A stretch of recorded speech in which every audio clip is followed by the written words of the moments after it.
സംഘികളാകുന്നതാണ് സുഡാപ്പികളാകുന്നതിനേക്കാൾ നല്ലത് എന്നവർക്ക് തോന്നിയാൽ നമുക്കൊന്നും പറയാനില്ല. സംഘികളാകുന്ന ആളുകള് രാജ്യത്തോട് കൂറും പ്രതിബദ്ധതയും ഉള്ളവരായി മാറുന്നു എന്നവർക്ക് തോന്നിയിട്ടുണ്ടാകാം. ഒരു പക്ഷെ ഒന്നും അല്ലെങ്കിൽ സംഘികള് ഇരുമ്പ് നിക്കറിട്ട് പൊട്ടിത്തെറിക്കത്തില്ലല്ലോ.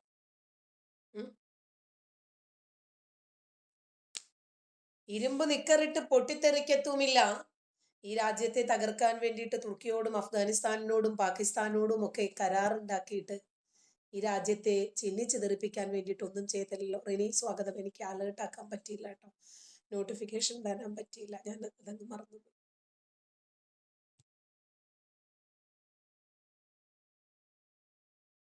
അപ്പോ ഒരു ഉസ്താദ് പറയുന്നത് നിങ്ങളൊന്ന് കേൾക്കാതെ. ലോക ചരിത്രത്തിൽ ഇന്നും ലോകത്തെ ഏറ്റവും മോശപ്പെട്ട ജനത യാതൊരു സംശയം. ഇന്ന് ലോകത്ത് അങ്ങനത്തെ ജനത ഉണ്ടെങ്കിൽ പറയും. ലോക ചരിത്രത്തിൽ ഇന്നും ലോകത്തെ ഏറ്റവും മോശപ്പെട്ട ജനത യാതൊരു സംശയം. ലോക ചരിത്രത്തിൽ മനുഷ്യന്മാരിൽ ഏറ്റവും മോശപ്പെട്ട ജനതയുള്ളത് മുസ്ലിങ്ങളിലാണ് എന്ന് പറയുന്നത് മുസ്ലിങ്ങളുടെ പ്രധാനപ്പെട്ട ഒരു സംഘടനയുടെ നേതൃസ്ഥാനത്തെ കേരളത്തിൽ ഇരിക്കുന്ന യുവ മതപുരോഹിതനായിട്ടുള്ള റഹ്മത്തുള്ള കാസമി മൂത്തേടം എന്നറിയപ്പെടുന്ന ജൂസ് ഉസ്താദാണ്. ആരെയും നഖശിഖാന്തം എതിർക്കണമെന്നൊന്നും നമുക്ക് താല്പര്യമില്ല. ആര് നല്ലത് ചെയ്താലും ആ നല്ലതിനെ അഭിനന്ദിക്കും. രാജ്യവിരുദ്ധതകളാണെന്നും മോശമാണെന്നും കണ്ടാൽ അതിനെ എതിർക്കുകയും ചെയ്യും. ഡോക്ടർമാരുടെ ടെററിസം നമ്മൾ കണ്ടല്ലോ. ജീവൻ രക്ഷപ്പെടുത്തുന്നതിന് വേണ്ടി ഇറങ്ങി തിരിച്ച ആളുകളാ. കാഫിറുകളുടെ ജീവൻ നിന്ദ്യമായും നികൃഷ്ടമായും എടുക്കുന്നതിനു വേണ്ടി റൈസിൻ എന്ന ഒരു മെഡിസിൻ പോലും വികസിപ്പിച്ചെടുത്ത് ഈ നാടിനെ ചുട്ട് ചാമ്പലാക്കുന്നതിനു വേണ്ടി തയ്യാറെടുത്തവർ എത്തിക്സിന് നിരക്കുന്നതാണോ ചെയ്തത്? ആണോ? അവരുടെ നാളെ ഡോക്ടറായി അവരുടെ മുമ്പിൽ വന്നിട്ടുള്ള കാഫിറായിട്ടുള്ള രോഗികളോട് ഇവരെന്ത് സമീപനം സ്വീകരിച്ചിരിക്കാം? അതൊക്കെ ഇന്ന് ഒക്കെ എടുത്തുകൊണ്ടിരിക്കുവല്ലേ. അത്രേ നമ്മൾ പറഞ്ഞിട്ടുള്ളൂ. അപ്പോൾ റഹ്മത്തുള്ള കാസിമി മൂത്തേടം എന്ന യുവ പുരോഹിതൻ മനസ്സിലാക്കിയിരിക്കുന്നു ലോകത്തെ ഏറ്റവും മോശപ്പെട്ട ജനതയുള്ളത് മുസ്ലിങ്ങളിലാണെന്ന്. അതൊരു വാസ്തവം. ഒരു പക്ഷേ അതൊരു സംഘി പറഞ്ഞിരുന്നെങ്കിൽ ഏറ്റവും വലിയ വിമർശനങ്ങൾക്ക് ഇന്ന് കേരളത്തിൽ തിരികൊളുത്തുമായിരുന്നു, അല്ലേ? ഏതെങ്കിലും ഒരു ക്രിസ്ത്യാനി പറഞ്ഞിരുന്നതെങ്കിൽ, അതല്ലെങ്കിൽ ഏതെങ്കിലും ഒരു രാഷ്ട്രീയക്കാരനായിരുന്നു ഇത് പറഞ്ഞിരുന്നതെങ്കിൽ എന്ത് സംഭവിക്കുമായിരുന്നു ഇന്ന് കേരളത്തിന്റെ അന്തരീക്ഷം? എവിടെയെല്ലാം ഹർത്താലുകൾ, പ്രതിഷേധങ്ങൾ, പ്രക്ഷോഭങ്ങൾ, മാർച്ചുകൾ, ഇത് പറഞ്ഞവന്റെ വീടിന് നേരെ കല്ലേറ്, തീപ്പന്തമെറിയൽ, എന്തെല്ലാം സംഭവിക്കുമായിരുന്നു. ഇത് ഒരു മുസ്ലിം പുരോഹിതൻ തന്നെ പറഞ്ഞതുകൊണ്ട് ആളുമില്ല, അമ്പാരിയുമില്ല, ഒഴിഞ്ഞ പൂരപ്പറമ്പ് പോലെ അത് എങ്ങനെയൊക്കെയോ അങ്ങോട്ട് പോയി കിട്ടി.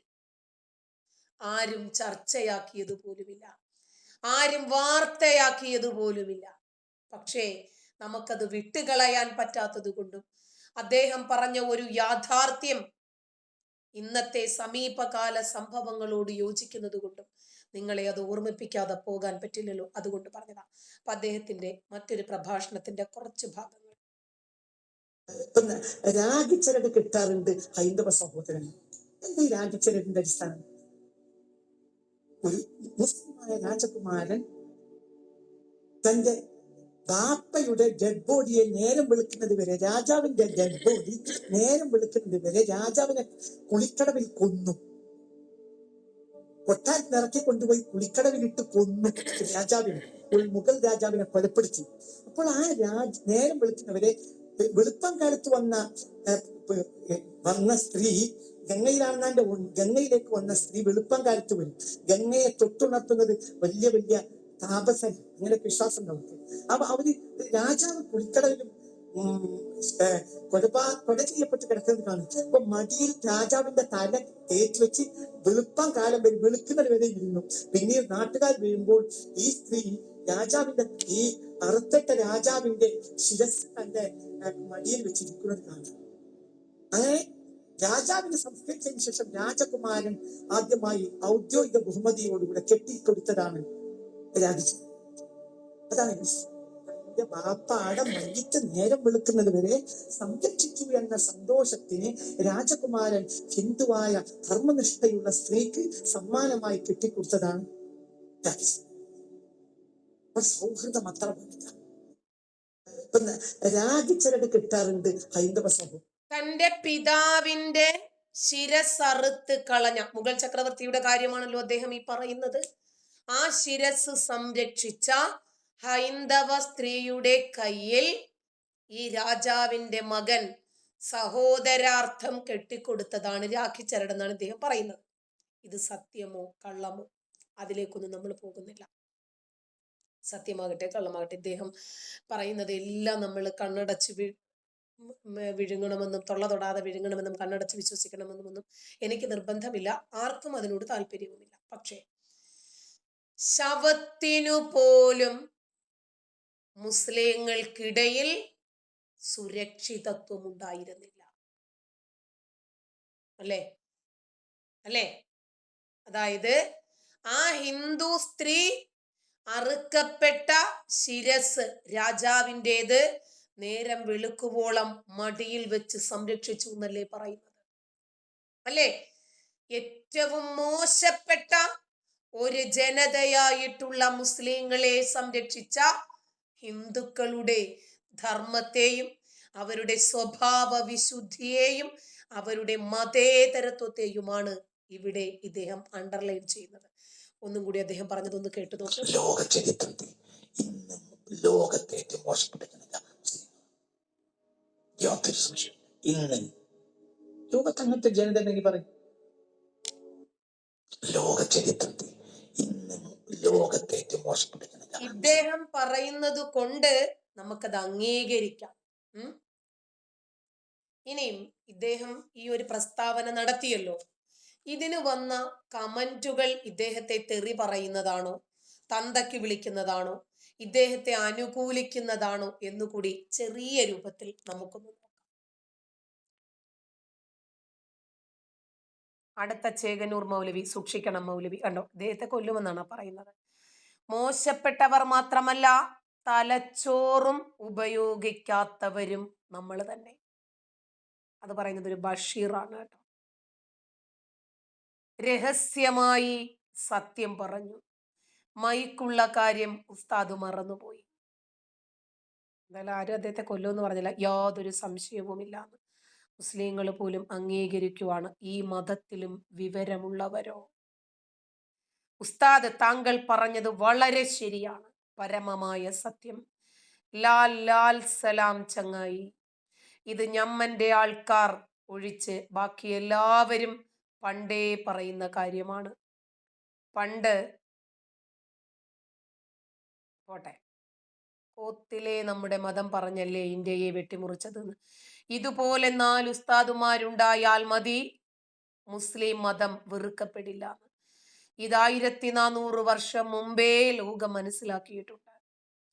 മുസ്ലിം രാജ്യം വരണം എന്നല്ല പറയേണ്ടത്, നല്ല മനുഷ്യന്മാരുടെ ജനതയുടെ രാജ്യം വരണം എന്ന് പ്രാർത്ഥിച്ചു വരുന്നവരെയാണ് നമ്മൾ സ്വീകരണം നൽകേണ്ടത്.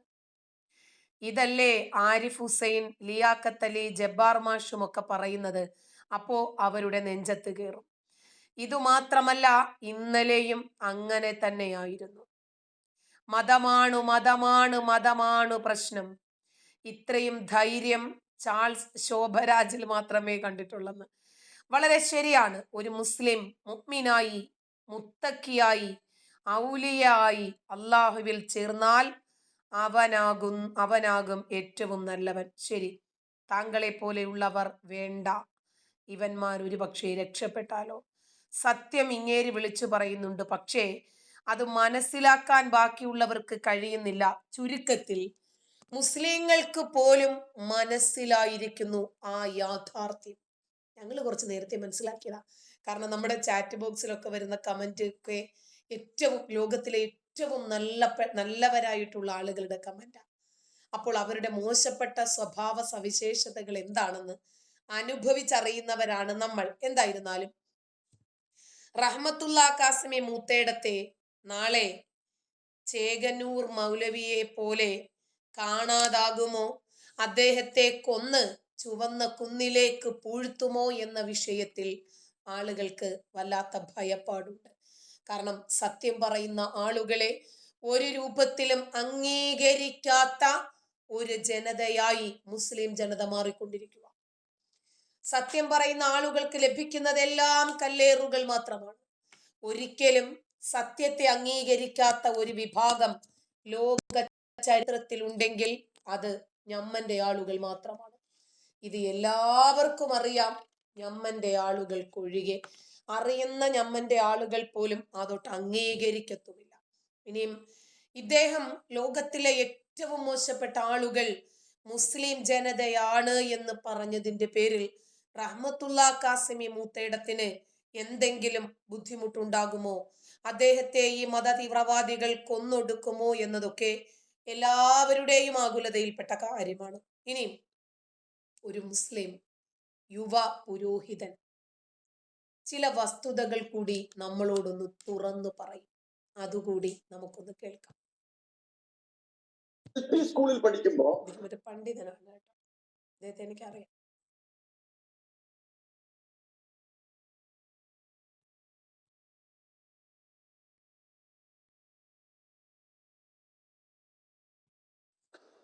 ഏറ്റവും പ്രിയപ്പെട്ട എൻ്റെ സ്നേഹ സഹോദരങ്ങളെ, ഞാൻ ഇന്ന് നിങ്ങളുടെ മുമ്പിൽ ചില കാര്യങ്ങൾ പറയാൻ വേണ്ടിയാണ് വന്നിരിക്കുന്നത്.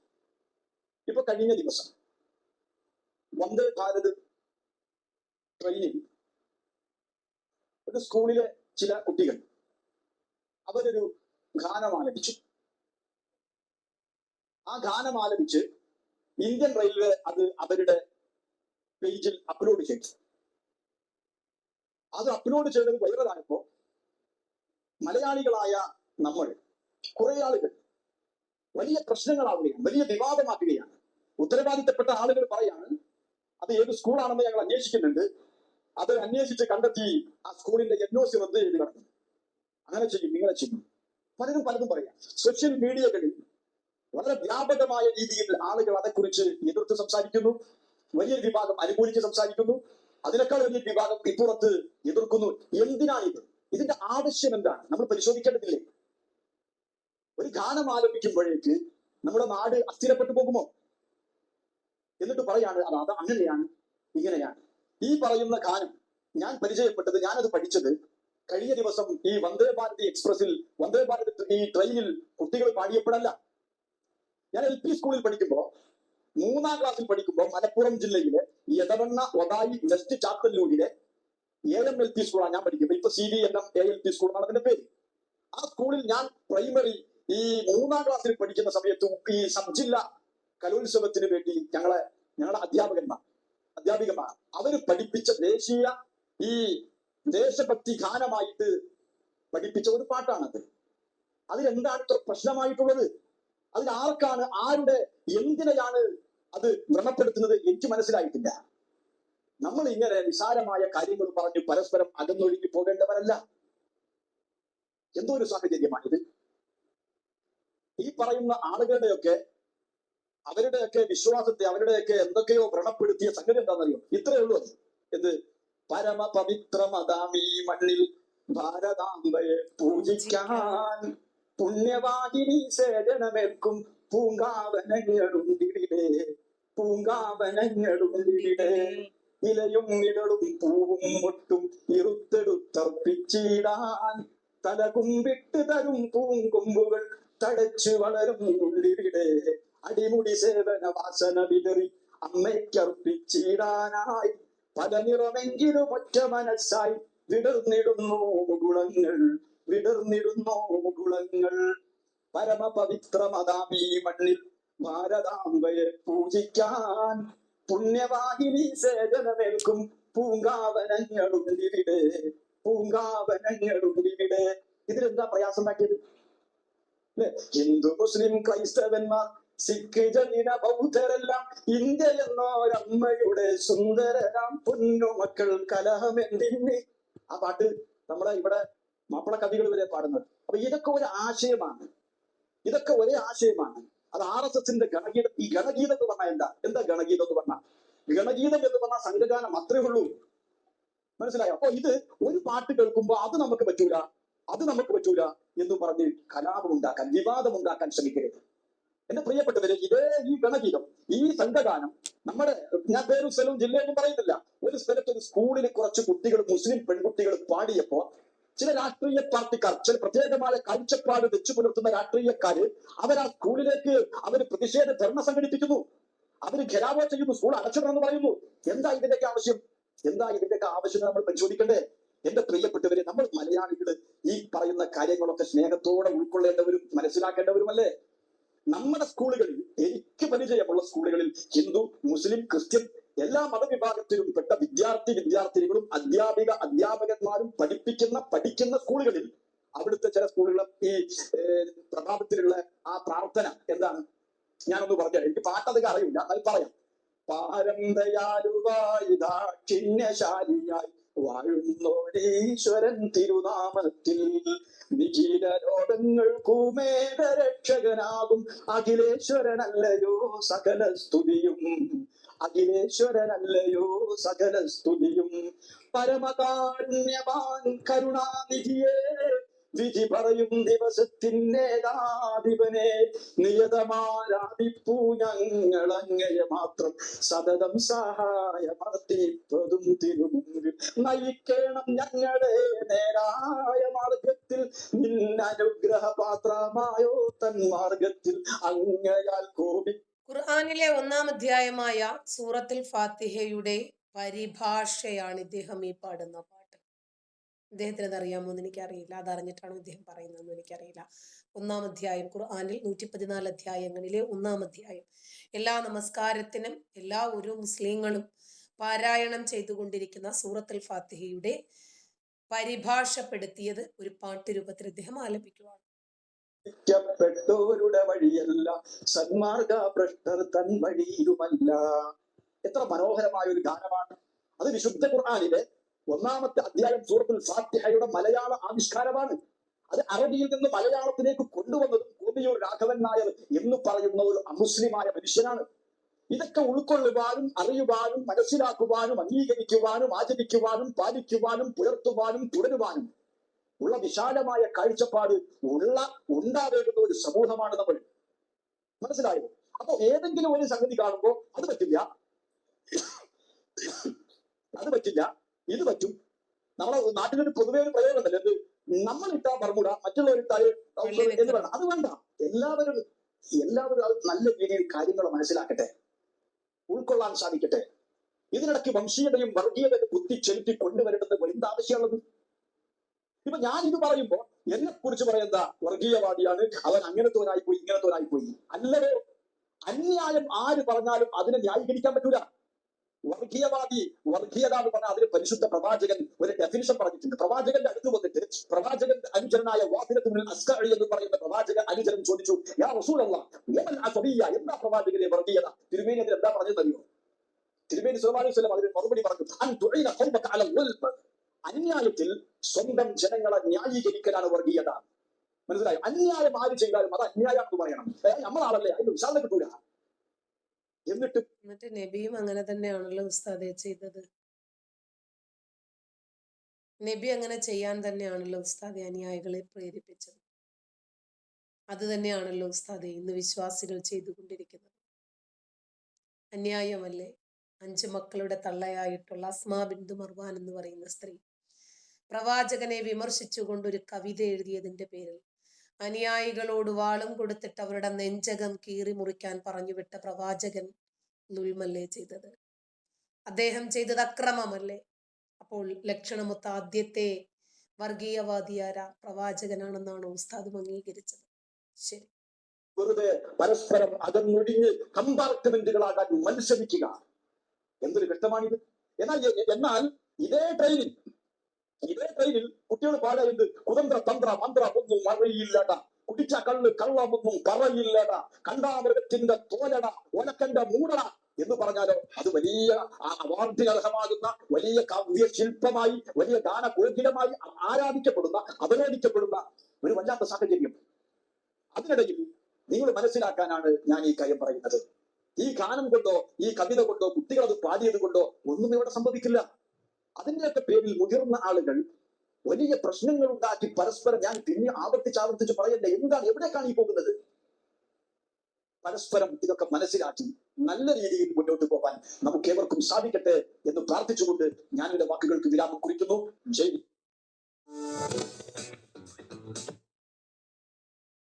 ആര് പറയുന്നതിലും തള്ളാനും കൊള്ളാനും ഉള്ളതുണ്ടല്ലോ. അതുകൊണ്ട് നമ്മളും അതിനെ ആ സെൻസിൽ തന്നെയാണ് എടുക്കുന്നത്. പക്ഷെ അദ്ദേഹം ഒരു നല്ല ഉദ്ദേശത്തോടു കൂടിയാണ് ഈ പ്രഭാഷണം നടത്തിയിരിക്കുന്നത് എന്നതുകൊണ്ട് അതിനെ വിമർശിക്കുന്നതിനേക്കാൾ ഉപരി അതിനകത്ത് ഒരുപാട് നല്ല വസ്തുതകൾ ഉള്ളത് കൊണ്ട് തൽക്കാലം നമ്മൾ അതിനെ പിൻപറ്റാനാണ് ശ്രമിക്കുന്നത്. അദ്ദേഹം രാജ്യസ്നേഹം ഊട്ടി ഉറപ്പിക്കാനാണ് ശ്രമിച്ചിട്ടുള്ളത്. ഇദ്ദേഹം ഒരു യുവ പണ്ഡിതനും പുരോഹിതനുമാണ്. അദ്ദേഹം ഒടുവില് BJP ആയി, സംഘിയായി എന്നൊക്കെ പറഞ്ഞിട്ട് വലിയ രൂപത്തിൽ അട്ടഹാസങ്ങളും മുറവിളികളും ഒക്കെ പല ആളുകളും ഉയർത്തിയിരുന്നു. പക്ഷേ ഇപ്പോൾ ഇദ്ദേഹം വന്നിട്ടുള്ളത് ഇദ്ദേഹത്തിന്റെ ഉദ്ദേശശുദ്ധി ഈ രാജ്യത്തെ സ്നേഹിക്കുക എന്നും അതുപോലെ പരസ്പരം ഭിന്നിപ്പിച്ച് കമ്പാർട്ട്മെന്റുകളാക്കി കലഹിക്കുന്ന ഏർപ്പാടിൽ നിന്നും നിങ്ങൾ വിട്ടുമാറണം എന്നുമുള്ള വലിയ ഒരു സാരോപദേശം നൽകിക്കൊണ്ടാണ്.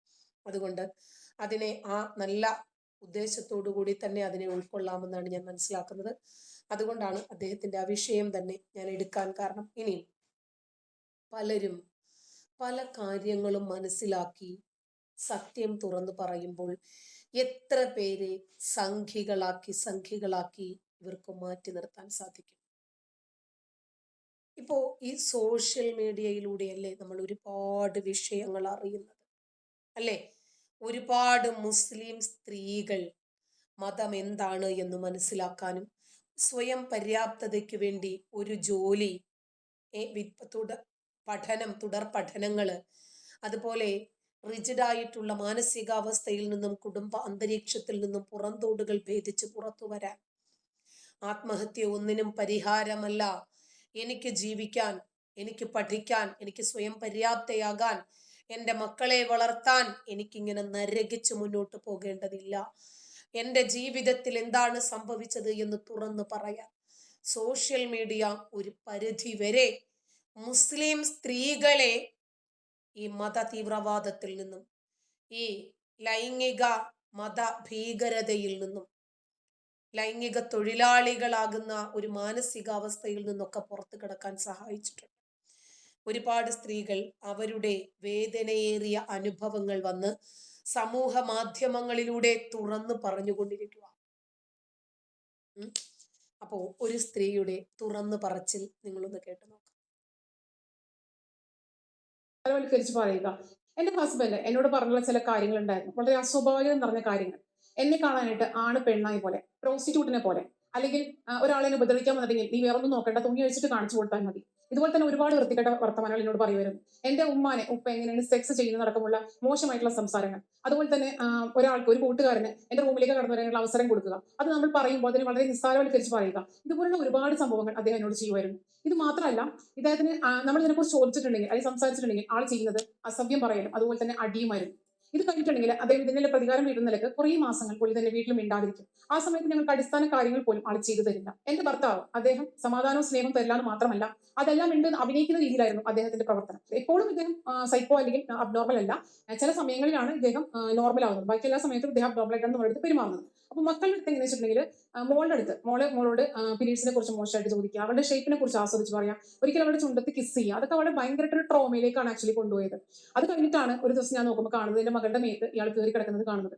അതോടുകൂടി ഞങ്ങൾ അതിനെ പ്രതികരിക്കുകയും ആ സമയത്താണ് അയാൾ എന്റെ മൂക്കിലേക്ക് ഇടിച്ച് മൂക്കിലെ ബ്ലഡ് ഒക്കെ വരികയും, 2 ആൺകുട്ടികളും കൂടെ ഉണ്ട് എനിക്ക്, അവരെ ഇതുപോലെ തന്നെ എടുത്തെറിയുക, അവരുടെ തലയുടെ മുകളിലേക്ക് പ്ലേറ്റ് എടുത്തെറിയുക, കസേര എടുത്തെറിയുക, അവർ ചവിട്ടി നിലത്തേക്ക് ഇടുക, ഇതുപോലെയുള്ള അതും ചെറിയ ചെറിയ കാര്യങ്ങൾ. ചിലപ്പോൾ സ്കൂളിൽ പോകാതിരിക്കുന്നതിനായിരിക്കാം. ഉദാഹരണത്തിന് എന്റെ മകളെ 5. ഇനി ഇവര് ഇത്രേ മാനസിക സംഘർഷങ്ങൾ അനുഭവിച്ചിട്ട് ഒരു പക്ഷേ ഇവർ ഇവരുടെ വിശ്വസിക്കാവുന്ന ഒരു സുഹൃത്തിനോട് ഈ വിഷയങ്ങൾ തുറന്നു പറഞ്ഞേക്കാം. അവർ നിസ്സഹായയാണ്. അവർക്ക് എന്തുപദേശിക്കാൻ പറ്റും? ഇവരുടെ പേരൻസ് ഉണ്ടെങ്കിൽ അവരോട് തുറന്നു പറഞ്ഞേക്കാം. അപ്പൊ അവരെന്താ പറയാന്നറിയാമോ? നമ്മളിനിപ്പോ എന്താ ചെയ്യാ? കുട്ടികളെ വളർത്തണ്ടേ? ആണുങ്ങളാകുമ്പോ അത്തരം സ്വഭാവങ്ങളൊക്കെ ഉണ്ടാകും. നമ്മൾ പെണ്ണുങ്ങളല്ലേ സൂക്ഷിച്ചു മുന്നോട്ട് പോകേണ്ടത്. പുരുഷന്മാരെ സംബന്ധിച്ചിടത്തോളം അവർ ചെളി കാണുന്നിടത്ത് ചവിട്ടും, വെള്ളം കാണുന്നിടത്ത് കഴുകും. അങ്ങനെ പെണ്ണ് ഒരരിശത്തിന് കിണറ്റിൽ ചാടിയാൽ 9 അരിശത്തിന് ആ പെണ്ണിന് തിരിച്ചു കയറി വരാൻ പറ്റില്ല. അതുകൊണ്ട് പെണ്ണ് എന്ന് പറഞ്ഞാൽ മണ്ണായി തീരുവോളം കണ്ണീര് കുടിച്ചു മുന്നോട്ട് പോകണം. ഇനി ഒരു മഹലിനെ സമീപിക്കുവാണെന്ന് വിചാരിച്ചോളൂ. നിങ്ങൾക്ക് നാണക്കേടല്ലേ? നിങ്ങളുടെ കുട്ടികൾക്ക് ഭാവിയില്ലേ? നിങ്ങളുടെ കുടുംബത്തിൽ ഇനിയും കെട്ടിക്കാൻ ആൾക്കാരില്ലേ? കെട്ടിച്ചവരില്ലേ? അവരുടെയൊക്കെ ഭാവി കൂടി നിങ്ങൾ നോക്കണ്ടേ? ഈ കുഞ്ഞുങ്ങളുടെ ഭാവി എന്താകും സമൂഹത്തില്? അള്ളാഹുവിന്റെ സിംഹാസനം കുലുങ്ങില്ലേ? അയാളെ ഒഴിവാക്കി മുന്നോട്ട് പോകാൻ പറ്റുമോ? അങ്ങനെ ഈ 3 മക്കളുമായിട്ട് നിങ്ങൾ എവിടെ പോകും? എങ്ങോട്ട് പോകും? മറ്റുള്ളവർ വന്ന് നിങ്ങളുടെ വീടിന്റെ വാതിൽ മുട്ടില്ലേ? ഒരു ആൺതുണയില്ലാതെ എങ്ങനെയാ നിങ്ങൾ മുന്നോട്ട് പോകും? ഇതൊക്കെയായിരിക്കും ഉപദേശങ്ങൾ. ഈ ഉപദേശങ്ങൾക്കിടയില് നമ്മുടെ ജിജി മാരിയോയുടെ ഉപദേശവും കൂടി നമ്മളൊന്ന് മുഖവിലേക്ക് എടുക്കണം. നിങ്ങളുടെ ഭർത്താവിനെ നിങ്ങൾ മുഖത്ത് നോക്കിയിട്ടുണ്ടോ? ഭർത്താവിന്റെ നര കണ്ടിട്ടുണ്ടോ? ഭർത്താവിനെ നിങ്ങൾ കെട്ടിപ്പിടിച്ചിട്ടുണ്ടോ? ഭർത്താവിനെ നിങ്ങൾ ചുംബിച്ചിട്ടുണ്ടോ? കഴിഞ്ഞ ദിവസം ഈ മാരിയോ ജോസഫ് വന്നിട്ട് പറഞ്ഞു, ഓ ജിജിയെ ഞാൻ കണ്ടെത്തിയിട്ടില്ലായിരുന്നെങ്കിൽ എൻ്റെ ജീവിതം തലക്കടി കൊള്ളത്തില്ലായിരുന്നു കേട്ടോ, കയ്യിൽ കുത്തുവേൽക്കത്തില്ലായിരുന്നു. ശരി, എന്തോ ആവട്ടെ. അപ്പം ഈ മുസ്ലിം സ്ത്രീ തട്ടമിട്ടിട്ടുണ്ട്, മതം ഉപേക്ഷിച്ച് പുറത്തു പോയിട്ടില്ല, ഞങ്ങളെ പോലെ നരകത്തിലെ തീക്കട്ടയൊന്നും ആയിട്ടില്ല. ഇവര് അതിൽ നിന്നും രക്ഷപ്പെട്ടു. ആ കുട്ടികളെ രക്ഷപ്പെടുത്തി. പ്രായമായ മകളോട് സെക്സിനെ കുറിച്ച് സംസാരിക്കുകയും മോശമായ രൂപത്തിൽ പീരിയഡ്സിനെ കുറിച്ച് പോലും സംസാരിക്കുകയും ചെയ്യുന്ന ആ ഭർത്താവിൽ നിന്ന് ഈ സ്ത്രീക്ക് ഒരു മോചനം ഉണ്ടാക്കി കൊടുക്കാൻ വീട്ടുകാർ മുന്നോട്ട് വരില്ല ഒരിക്കലും. കാരണം അവരുടെ ഉള്ളിലും ഉറങ്ങിക്കിടക്കുന്നത് ഈ ഇസ്ലാമാണ്. അയ്യോ, നാണക്കേടാണ്. നമുക്ക് പിന്നീട് ജീവിച്ചു പോകണ്ടേ? ഇതാണ് പറയുക. മഹല്ലുകാർ മുമ്പോട്ട് വരുമോ ഈ പെണ്ണിനെ രക്ഷിക്കാൻ? ഇല്ല, ഒരിക്കലും വരില്ല. ഓ, പെണ്ണ് രക്ഷപ്പെട്ടു എന്ന് പറഞ്ഞാൽ മതിയല്ലോ, മകളെയും രക്ഷപ്പെടുത്തി എന്ന് പറഞ്ഞാൽ മതിയല്ലോ. വയസ്സിൽ കഴുത്തിന് പിടിച്ച് പൊക്കി എടുത്ത് എറിഞ്ഞിട്ടൊക്കെ ഉണ്ട്. അതിൽ ആ മകൾക്ക് ഇപ്പോഴും കഴുത്തിനും ശരിക്കും ബുദ്ധിമുട്ടൊക്കെ ഉണ്ട്. ഞങ്ങൾ അവിടുത്തെ ഒരു മീഡിയേറ്ററോട് സംസാരിച്ചപ്പോൾ ആ മീഡിയേറ്റർ ആളോട് കാര്യങ്ങളൊക്കെ ചോദിച്ചപ്പോൾ അദ്ദേഹം ആദ്യം ആ സമയത്ത് നിഷേധിച്ചൊന്നുമില്ല, എല്ലാം ഉള്ളതാണെന്നൊക്കെ തന്നെ പറഞ്ഞു. പക്ഷെ ചോദിച്ചൊരു ചോദ്യമുണ്ട്, അതിലൊക്കെ എന്താണ്, ഇതൊക്കെ എല്ലാ കുടുംബത്തിലും നടക്കുന്നതല്ലേ, എല്ലാ ആണുങ്ങളും ചെയ്യുന്നതല്ലേ എന്നൊക്കെ ഒരു ചോദ്യമാണ് ചോദിച്ചത്. അതിനുശേഷമാണ് ഈ മീഡിയേറ്റർക്ക് അദ്ദേഹം ഒരു വാട്സ്ആപ്പ് മെസ്സേജ് അയക്കുന്നു. അതിൽ ഞങ്ങളുടെ യൂസ്ഡ് സാനിറ്ററി പാഡിന്റെ ഫോട്ടോ ആണ് ഉണ്ടായിരുന്നത്. അത് കണ്ടതോടുകൂടിയാണ് ഇദ്ദേഹം എന്നോട് പറഞ്ഞത് ഇതൊരു അബ്നോർമൽ പേഴ്സണാലിറ്റി ആണ്, നാർസിസ്റ്റ് പേഴ്സണാലിറ്റി. എങ്ങനെയുണ്ട്? അപ്പോ മീഡിയേറ്റർ ഇടപെട്ട് സംസാരിക്കുമ്പോൾ ഇതൊക്കെ എല്ലാ കുടുംബത്തിലും നടക്കുന്നതല്ലേ എന്നാണ് ചോദിച്ചത്. ഇവരുടെ സാധാരണ ചോദ്യമാണിത്. മുമ്പൊരിക്കല് നമ്മുടെ അബ്ബാസ് ഉസ്താദ് സംസാരിക്കും. അബ്ബാസ് ഉസ്താദിന്റെ സംസാരം എൻ്റെ കയ്യിലുണ്ട്. അദ്ദേഹവും പറയുന്നുണ്ട് ഇങ്ങനെ, ഒരു നല്ല ശിക്ഷണത്തിൽ കുട്ടി വളരുന്നതിനു വേണ്ടി മതാലയത്തിലേക്ക് കൊണ്ടുവന്ന കുട്ടി ഉസ്താദുമാർ പ്രകൃതി വിരുദ്ധ പീഡനങ്ങൾക്ക് ഇരയാക്കി ആ കുട്ടിയെ നശിപ്പിച്ചതിനെ ചോദ്യം ചെയ്തപ്പോൾ സദർ ഉസ്താദ് ചോദിച്ചത്, ഇതൊക്കെ നമ്മുടെ സഹജീവിയുടെ ജീവിതത്തില് സാർവത്രികമല്ലേ എന്ന് ചോദിച്ചെന്ന് അദ്ദേഹം പറയുന്നത്.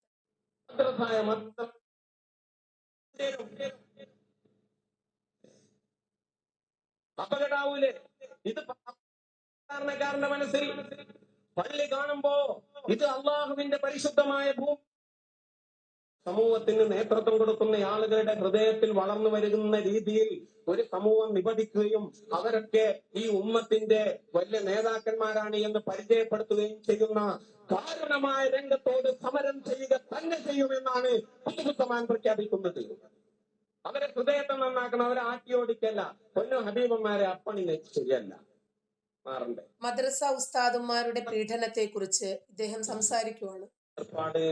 അവസാനിപ്പിക്കപ്പെടണം എന്നൊക്കെ പറഞ്ഞിട്ട് പ്രസംഗം വയല് അതൊക്കെ പണ്ട്. ഇപ്പൊ പ്രസംഗിച്ച വേഗത്തിൽ ഇങ്ങനെ നോക്കും, നിർത്ത് കയറി അല്ലേ അല്ലേ അല്ലേ നിങ്ങൾ ആലോചിച്ച് നോക്കൂ. മലിനമായില്ലേ സമുദായത്തിന്റെ ഗാത്രം, മലീമസമായില്ലേ ഉമ്മത്തിന്റെ ശീലം, അപകടകരമായ രംഗവേദിക്കല്ലേ ഈ നേതൃത്വം പരിശ്രമിച്ചുകൊണ്ടിരിക്കുന്നത്. ഒരു നേതാവിനോട് കോളേജിൽ നടക്കുന്ന കുഴപ്പങ്ങളെ കുറിച്ച് ഓർമ്മപ്പെടുത്തിയിട്ട് രക്ഷിതാവ് പറയാണ്, എന്റെ കുട്ടിക്ക് ഇവിടെ അന്തി ഉറങ്ങാൻ അനുവദിക്കുന്നില്ല ഉസ്താദുമാരും കുട്ടികളെന്ന് പറഞ്ഞപ്പോ അതൊക്കെ സാമൂഹ്യ ജീവിതത്തിൽ സ്വാഭാവികമാണ്. ഓന്റെ ചോട്ടാണിക്കുട്ടിക്കല്ലേ പൊട്ടിക്കണ്ട് എന്ന് കണ്ടോ? മീഡിയേറ്റർ ഇടപെട്ടിട്ട് നിങ്ങൾ എന്തുകൊണ്ടാണ് നിങ്ങളുടെ സ്വന്തം കുട്ടിയോട് പോലും ഞങ്ങൾ ഇങ്ങനെ ചെയ്യുന്നത് എന്ന ചോദ്യത്തിന് ആള് പറഞ്ഞ മറുപടി എന്താ? ഇത് എല്ലാ കുടുംബങ്ങളിലും നടക്കുന്നതല്ല, ഇവരുടെ രക്തത്തിൽ അലിഞ്ഞു ചേർന്നിരിക്കുന്ന ഒരു സ്വഭാവ ഗുണമാണിത്. എന്റെ പറമ്പിൽ ഞാൻ ഒരു വാഴ നട്ടാൽ അതിലെ വാഴക്കുല ഞാൻ വെട്ടണോ നീ വെട്ടണോ എന്ന ചോദ്യമാണ് മലപ്പുറത്ത് സ്വന്തം മകളെ പീഡിപ്പിച്ചതിന് പിടിക്കപ്പെട്ടപ്പോൾ ഒരു പിതാവ് പറഞ്ഞത്. എങ്ങനെയുണ്ട് ഇതിനെയൊക്കെ ഒട്ടിച്ച് തലതല്ലിപ്പൊളിക്കണ്ടേ? ഞങ്ങളുടെ യൂസ്ഡ് സാനിറ്ററി മീഡിയേറ്റർ എന്തിനാണ് നിങ്ങൾ സ്വന്തം മകളോടും ഭാര്യയോടും ഇങ്ങനെ ചെയ്യുന്നത് എന്ന ചോദ്യത്തിന് ഇവരുപയോഗിച്ച സാനിറ്ററി പാഡാണ് ഈ മീഡിയേറ്റർക്ക് ഈ സ്ത്രീയുടെ ഭർത്താവ് ഉദ്യോഗസ്ഥന് അയച്ചു കൊടുത്തത്. സമയത്ത് നിഷേധിച്ചൊന്നുമില്ല, എല്ലാം ഉള്ളതാണെന്നൊക്കെ തന്നെ പറഞ്ഞു. പക്ഷെ ചോദിച്ചൊരു ചോദ്യമുണ്ട്, അതിലൊക്കെ എന്താണ്? ഇതൊക്കെ എല്ലാ കുടുംബത്തിലും നടക്കുന്നതല്ലേ, എല്ലാ ആണുങ്ങളും ചെയ്യുന്നതല്ലേ എന്നൊക്കെ ചോദ്യമാണ് ചോദിച്ചത്. അതിനുശേഷമാണ് ഈ മീഡിയേറ്റർക്ക് അദ്ദേഹം ഒരു വാട്സ്ആപ്പ് മെസ്സേജ് അയക്കുന്നു. അതിൽ ഞങ്ങളുടെ യൂസ്ഡ് സാനിറ്ററി പാഡിന്റെ ഫോട്ടോ ആണ് ഉണ്ടായിരുന്നത്. അത് കണ്ടതോടുകൂടിയാണ് ഇദ്ദേഹം എന്നോട് പറഞ്ഞത് ഇതൊരു അബ്നോർമൽ പേഴ്സണാലിറ്റി ആണ്, നാർസിസ്റ്റ് പേഴ്സണാലിറ്റി ഡിസോർഡർ ഇതുണ്ടെന്ന് ഞങ്ങൾ മനസ്സിലാക്കുന്നത്. ഇതിനൊരു കാരണം ഉണ്ടായിരുന്നു, ഹിസ്റ്ററി ഉണ്ടായിരുന്നു. അതായത് എന്റെ ഹസ്ബൻഡിന്റെ പാരന്റ്സ് ചെറുപ്പത്തിൽ ഡിവോഴ്സ് ആയി പോയിട്ടുണ്ടായിരുന്നു.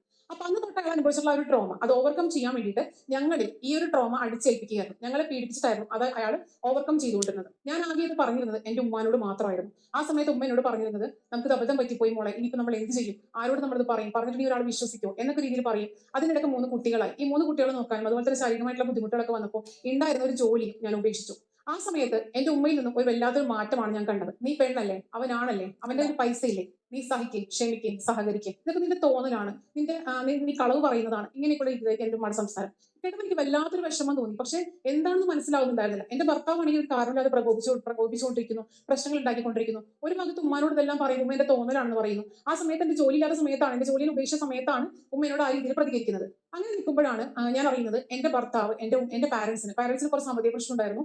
അവർക്ക് എന്റെ ഹസ്ബൻഡ് ലക്ഷങ്ങൾ കൊടുത്ത് വീട് വെക്കാനായിട്ട് സഹായിച്ചു എന്നുള്ളത് ഞാൻ അറിയുന്നത്. പക്ഷെ ആ സംഭവം ഞാൻ അറിഞ്ഞിട്ടുണ്ടായിരുന്നില്ല. അതിനുശേഷം ഞാൻ പിന്നെ കണ്ടത് മരുമകനെ പ്രീതിപ്പെടുത്താൻ എന്നവണ്ണം എന്റെ ഉമ്മ ചെയ്ത ചില പ്രവർത്തികളുണ്ട്. എന്റെ തലയിലൂടെ ഉമ്മ യൂറിൻ കോരിയൊഴിക്കുകയുണ്ടായി. അതുപോലെ തന്നെ എന്റെ മകനെ പോലീസ് സ്റ്റേഷനിൽ വെച്ചിട്ട് എന്റെ ഉമ്മ കാല് പിടിച്ചമർത്തുകയും കഴുത്തിന് കയറി പിടിക്കുകയും അതുപോലെ തന്നെ ഒരുപാട് ബുദ്ധിമുട്ടിച്ചിട്ട് പോലീസുകാരടക്കം ആ ഒരു സത്യാവസ്ഥ ഞങ്ങളുടെ മനസ്സിലാക്കിയിട്ടുണ്ടായിരുന്നു. ആ ഒരു പോലീസ് സ്റ്റേഷനിൽ കിട്ടിയുള്ള സപ്പോർട്ട്, അതുപോലെ സോഷ്യൽ മീഡിയയിൽ നിന്ന് കിട്ടിയുള്ള സപ്പോർട്ട്, നാട്ടുകാരിൽ നിന്ന് കുറച്ചുകൂടി കിട്ടിയുള്ള സപ്പോർട്ടാണ് ഞങ്ങൾ ശരിക്കും ഇങ്ങനെ ഒരു പ്ലാറ്റ്ഫോമിൽ ഞങ്ങളെ എത്തി നിർത്താൻ കാരണമായത്. അതേസമയം എന്റെ ആദ്യം ഇത്തരം ഒരു സംഭവം കണ്ടോ, തല മരവിക്കുന്നു പല ആളുകൾക്കും ഇത് കേൾക്കുമ്പോൾ. ഭർത്താവിൽ നിന്നും അനുഭവിക്കേണ്ടി വരുന്ന യാതന സ്വന്തം മകൾക്കും ഭാര്യയ്ക്കും താങ്ങാകേണ്ടവൻ, തണലാകേണ്ടവൻ, കവചമൊരുക്കേണ്ടവൻ അവരുടെ ചാരിത്രം കവർന്നെടുക്കാൻ ശ്രമിക്കുമ്പോൾ, അവരെ സംരക്ഷിക്കേണ്ടവൻ, അവരുടെ വേദനകൾ സഹിക്കേണ്ടവൻ, അവരെ വേദനിപ്പിച്ച് അതിനകത്തൊരു സുഖം കണ്ടെത്താൻ ശ്രമിക്കുന്ന സാഡിസ്റ്റായി മാറുമ്പോൾ അങ്ങനെയാണ് ഇവിടെ പല പെൺകുട്ടികളും ജീവൻ ഒടുക്കുന്ന സാഹചര്യങ്ങൾ ഉണ്ടാകുന്നത്. ആരോട് പറയും? ആരിത് വിശ്വസിക്കും? ആര് കൂടെ നിൽക്കും? ഇതൊക്കെയാണ് വിഷയം. അപ്പോ ആദ്യം ഉമ്മയോട് പറഞ്ഞപ്പോൾ ഈ മാതാവ് അബദ്ധം പറ്റിപ്പോയി മോളെ എന്ന് പറയുമ്പോൾ പറഞ്ഞ വാക്ക് കേട്ടോ, നമ്മളിനി എന്ത് ചെയ്യും, അവൻ്റെ പൈസയുണ്ട്. അപ്പോൾ ഉമ്മ മകൾക്ക് സപ്പോർട്ടാണ് എന്ന് മനസ്സിലാക്കിയ ഈ മനോരോഗി അവരെ പണം കൊടുത്ത് കയ്യിലെടുക്കുന്നു. അവനൊരു നല്ലവനായി, നല്ല മരുമകനായിട്ട് അവൻ വേഷം കെട്ടി ആടുന്നു അവിടെ. ഇവിടെ മനോരോഗമാർക്ക, ഇതൊക്കെ അനുഭവിക്കുന്ന മകൾക്കും ചെറുകുട്ടികൾക്കും. പണത്തിനു മീതെ ഒരു ഉമ്മയും പറക്കില്ല. ഉമ്മാടെ കുടുംബക്കാർ വളരെ മോശമായിട്ടാണ് ഞങ്ങളോട് പെരുമാറിയിട്ടുള്ളത്. ഇപ്പോഴും ഞങ്ങളോട് ചോദിക്കുന്നത്, നിനക്ക് സഹിച്ചാ പോരെ, നിനക്കത് ക്ഷമിച്ചാ പോരെ, അതാണല്ലേ, അവനാണല്ലേ, അവന്റെ കയ്യിൽ പൈസ ഇല്ലെന്നുള്ള ചോദ്യങ്ങളാണ് എന്റെ ഉമ്മാടെ കുടുംബക്കാരിൽ നിന്നും ഇപ്പോഴും എനിക്ക് കേട്ടുകൊണ്ടിരിക്കുന്നത്. ഈ കുടുംബക്കാരൊന്നും സഹകരിക്കാതിരിക്കുന്നു, അല്ലെങ്കിൽ ഞങ്ങളുടെ കാര്യങ്ങൾ അന്വേഷിക്കാതിരിക്കുന്നു. ഞങ്ങൾ സ്വയം ഇത് മുന്നേറി വരുന്നു. മക്കളെ നോക്കാൻ വേണ്ടി ഈ 40 ഞാൻ എത്തിയത് മീഡിയയിലേക്ക്, അതും ഒരു ചാനൽ അവതാരികയായിട്ട്. ഇതുപോലെ വിഷമം അനുഭവിക്കുന്ന സ്ത്രീകളോട് പറയാനുള്ളത്, എന്നെ പോലെ ഇങ്ങനത്തെ കുടുംബാംഗങ്ങളും അല്ലെങ്കിൽ കുടുംബക്കാരും പാരന്റ്സും ചിലർക്ക് കിട്ടിയേക്കാം, സ്വന്തം പാരന്റ്സിനൊക്കെ കിട്ടിയേക്കാം. നിങ്ങൾ അവിടെ ചെയ്യേണ്ടത് അതിൽ ആത്മഹത്യയിലേക്കോ അല്ലെങ്കിൽ ഒളിച്ചോടലേക്കോ മാനസിക നിലനിൽപ്പിലേക്കോ പോകാതെ നിങ്ങൾ ചെയ്യേണ്ടത് അതിനെ പ്രതികരിക്കാൻ പഠിക്കുക, പ്രതിരോധിക്കാൻ പഠിക്കുക. ഒപ്പം തന്നെ നമ്മൾ ഫിനാൻഷ്യലി ഇൻഡിപെൻഡന്റ് ആവുക. ഏതൊരു സ്ത്രീയും ആദ്യം ചെയ്യുന്നത് ഫിനാൻഷ്യലി ആദ്യം ഇൻഡിപെൻഡന്റ് ചെയ്യേണ്ടത് അതാ. ആയതിനു ശേഷം മാത്രം ഒരു വിവാഹത്തിലേക്ക് പോകുക. അതുപോലെ പാർട്ട്ണർ ഒരു അബ്നോർമൽ പേഴ്സണാലിറ്റി അല്ല എന്ന് മനസ്സിലാക്കിയിട്ട് മാത്രം ഒരു കുഞ്ഞിന് ജന്മം കൊടുക്കുക. ആക്ച്വലി ഇങ്ങനത്തെ ഒരു ഡിസോർഡർ ആൾക്കാർ, നാർസിസ്റ്റ് ആണെങ്കിൽ പ്രത്യേകിച്ച്, അവർക്കൊരു പ്രത്യേക കഴിവാണ് വിക്ടിംസിന്റെ തന്നെ, അതായത് ഇരയുടെ കുടുംബക്കാരെ അല്ലെങ്കിൽ അവരുടെ സ്വന്തക്കാരെ തന്നെ വിക്ടിമിനെതിരെ ആക്കാനുള്ള പ്രത്യേക കഴിവ് അവർക്കുള്ളത് കൊണ്ടും ടോക്സിക് ആണ് ആ കുടുംബക്കാരും പാരന്റ്സും. ഇങ്ങനെയുള്ള ആളുകളെ എതിർത്താൽ അവരെന്താ ചെയ്യാന്നറിയാമോ? നമ്മളെ പിടിച്ചു മനോരോഗിയാക്കി മാറ്റും.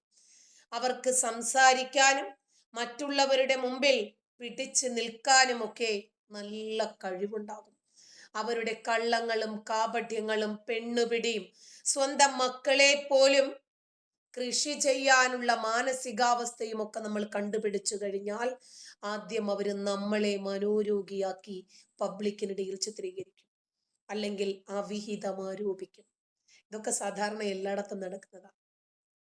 സ്വന്തം പാരന്റ്സും ടോക്സിക് കൂടെ ആണെങ്കിൽ, എന്റെ സ്വന്തം പാരന്റ്സിന്റെ കാര്യം ഞാൻ ഇത്രയും പറഞ്ഞിട്ടോ, അവർ ടോക്സിക്കും കൂടെ ആണെങ്കിൽ ഈ പറഞ്ഞ പേഴ്സണാലിറ്റി ഡിസോർഡർ ഉള്ള ആൾക്ക്, അബ്യൂസർക്ക് വളരെ എളുപ്പമാണ് ആ വിക്ടിമിനെതിരെ എല്ലാവരെയും ആക്കാനായിട്ട്. അതെ. അതുകൊണ്ട് തന്നെയാണ് എനിക്ക് ഇങ്ങനത്തെ ഒരു ദുരന്ത ജീവിതം ഉണ്ടായത്. ആക്ച്വലി ഇങ്ങനത്തെ ഒരു സംഭവം ഉണ്ടായിട്ടുണ്ടെങ്കിൽ അതിൽ പതറാതെ, അതിൽ പേടിക്കാതെ നമ്മൾ അതിനെക്കുറിച്ച് അവയർനെസ് ഉണ്ടാക്കുകയും അതിനെക്കുറിച്ച് പ്രതികരിക്കാനും പ്രതിരോധിക്കാനും തയ്യാറായിട്ടുണ്ടെങ്കിൽ ഒരുപാട് സ്ത്രീകൾക്ക് ഇതിൽ നിന്ന് രക്ഷപ്പെടാൻ സാധിക്കും. ഇതുപോലെയുള്ള പ്ലാറ്റ്ഫോമുകളിലല്ലേ അവര് വന്ന് അവരുടെ സ്വന്തം അനുഭവങ്ങൾ പറയുന്നത്? ലക്ഷക്കണക്കിന് ആളുകൾക്ക് പ്രചോദനമല്ലേ ഇത്? ലക്ഷക്കണക്കിന് സ്ത്രീകൾക്ക് ജീവിക്കാനുള്ള ടെൻഡൻസി അല്ലേ ഇത്? ഇതുപോലെയുള്ള മനോരോഗികളെ വലിച്ചെറിയാനുള്ള പ്രേരണ കൂടിയല്ലേ ഈ നൽകുന്നത്? അതെ, ആത്മഹത്യ ഒന്നിനും പരിഹാരമല്ല. ഇതുപോലെയുള്ള മാനസിക രോഗികളുടെ പീഡനത്തിന് ഇരയാക്കി നിങ്ങളുടെ ജീവിതം നരകിക്കുന്നുണ്ടെങ്കിൽ ആദ്യം തന്നെ നിങ്ങൾ അതിൽ നിന്നും വിഡ്രോ ചെയ്യണം. അള്ളാഹുവിന്റെ സിംഹാസനമല്ലേ, മലക്കുകൾ താങ്ങി പിടിച്ചിട്ടുണ്ട്. കുറച്ചൊന്ന് കുലുങ്ങത്തേ ഉള്ളൂ, വീഴത്തില്ല, കുഴപ്പമില്ല.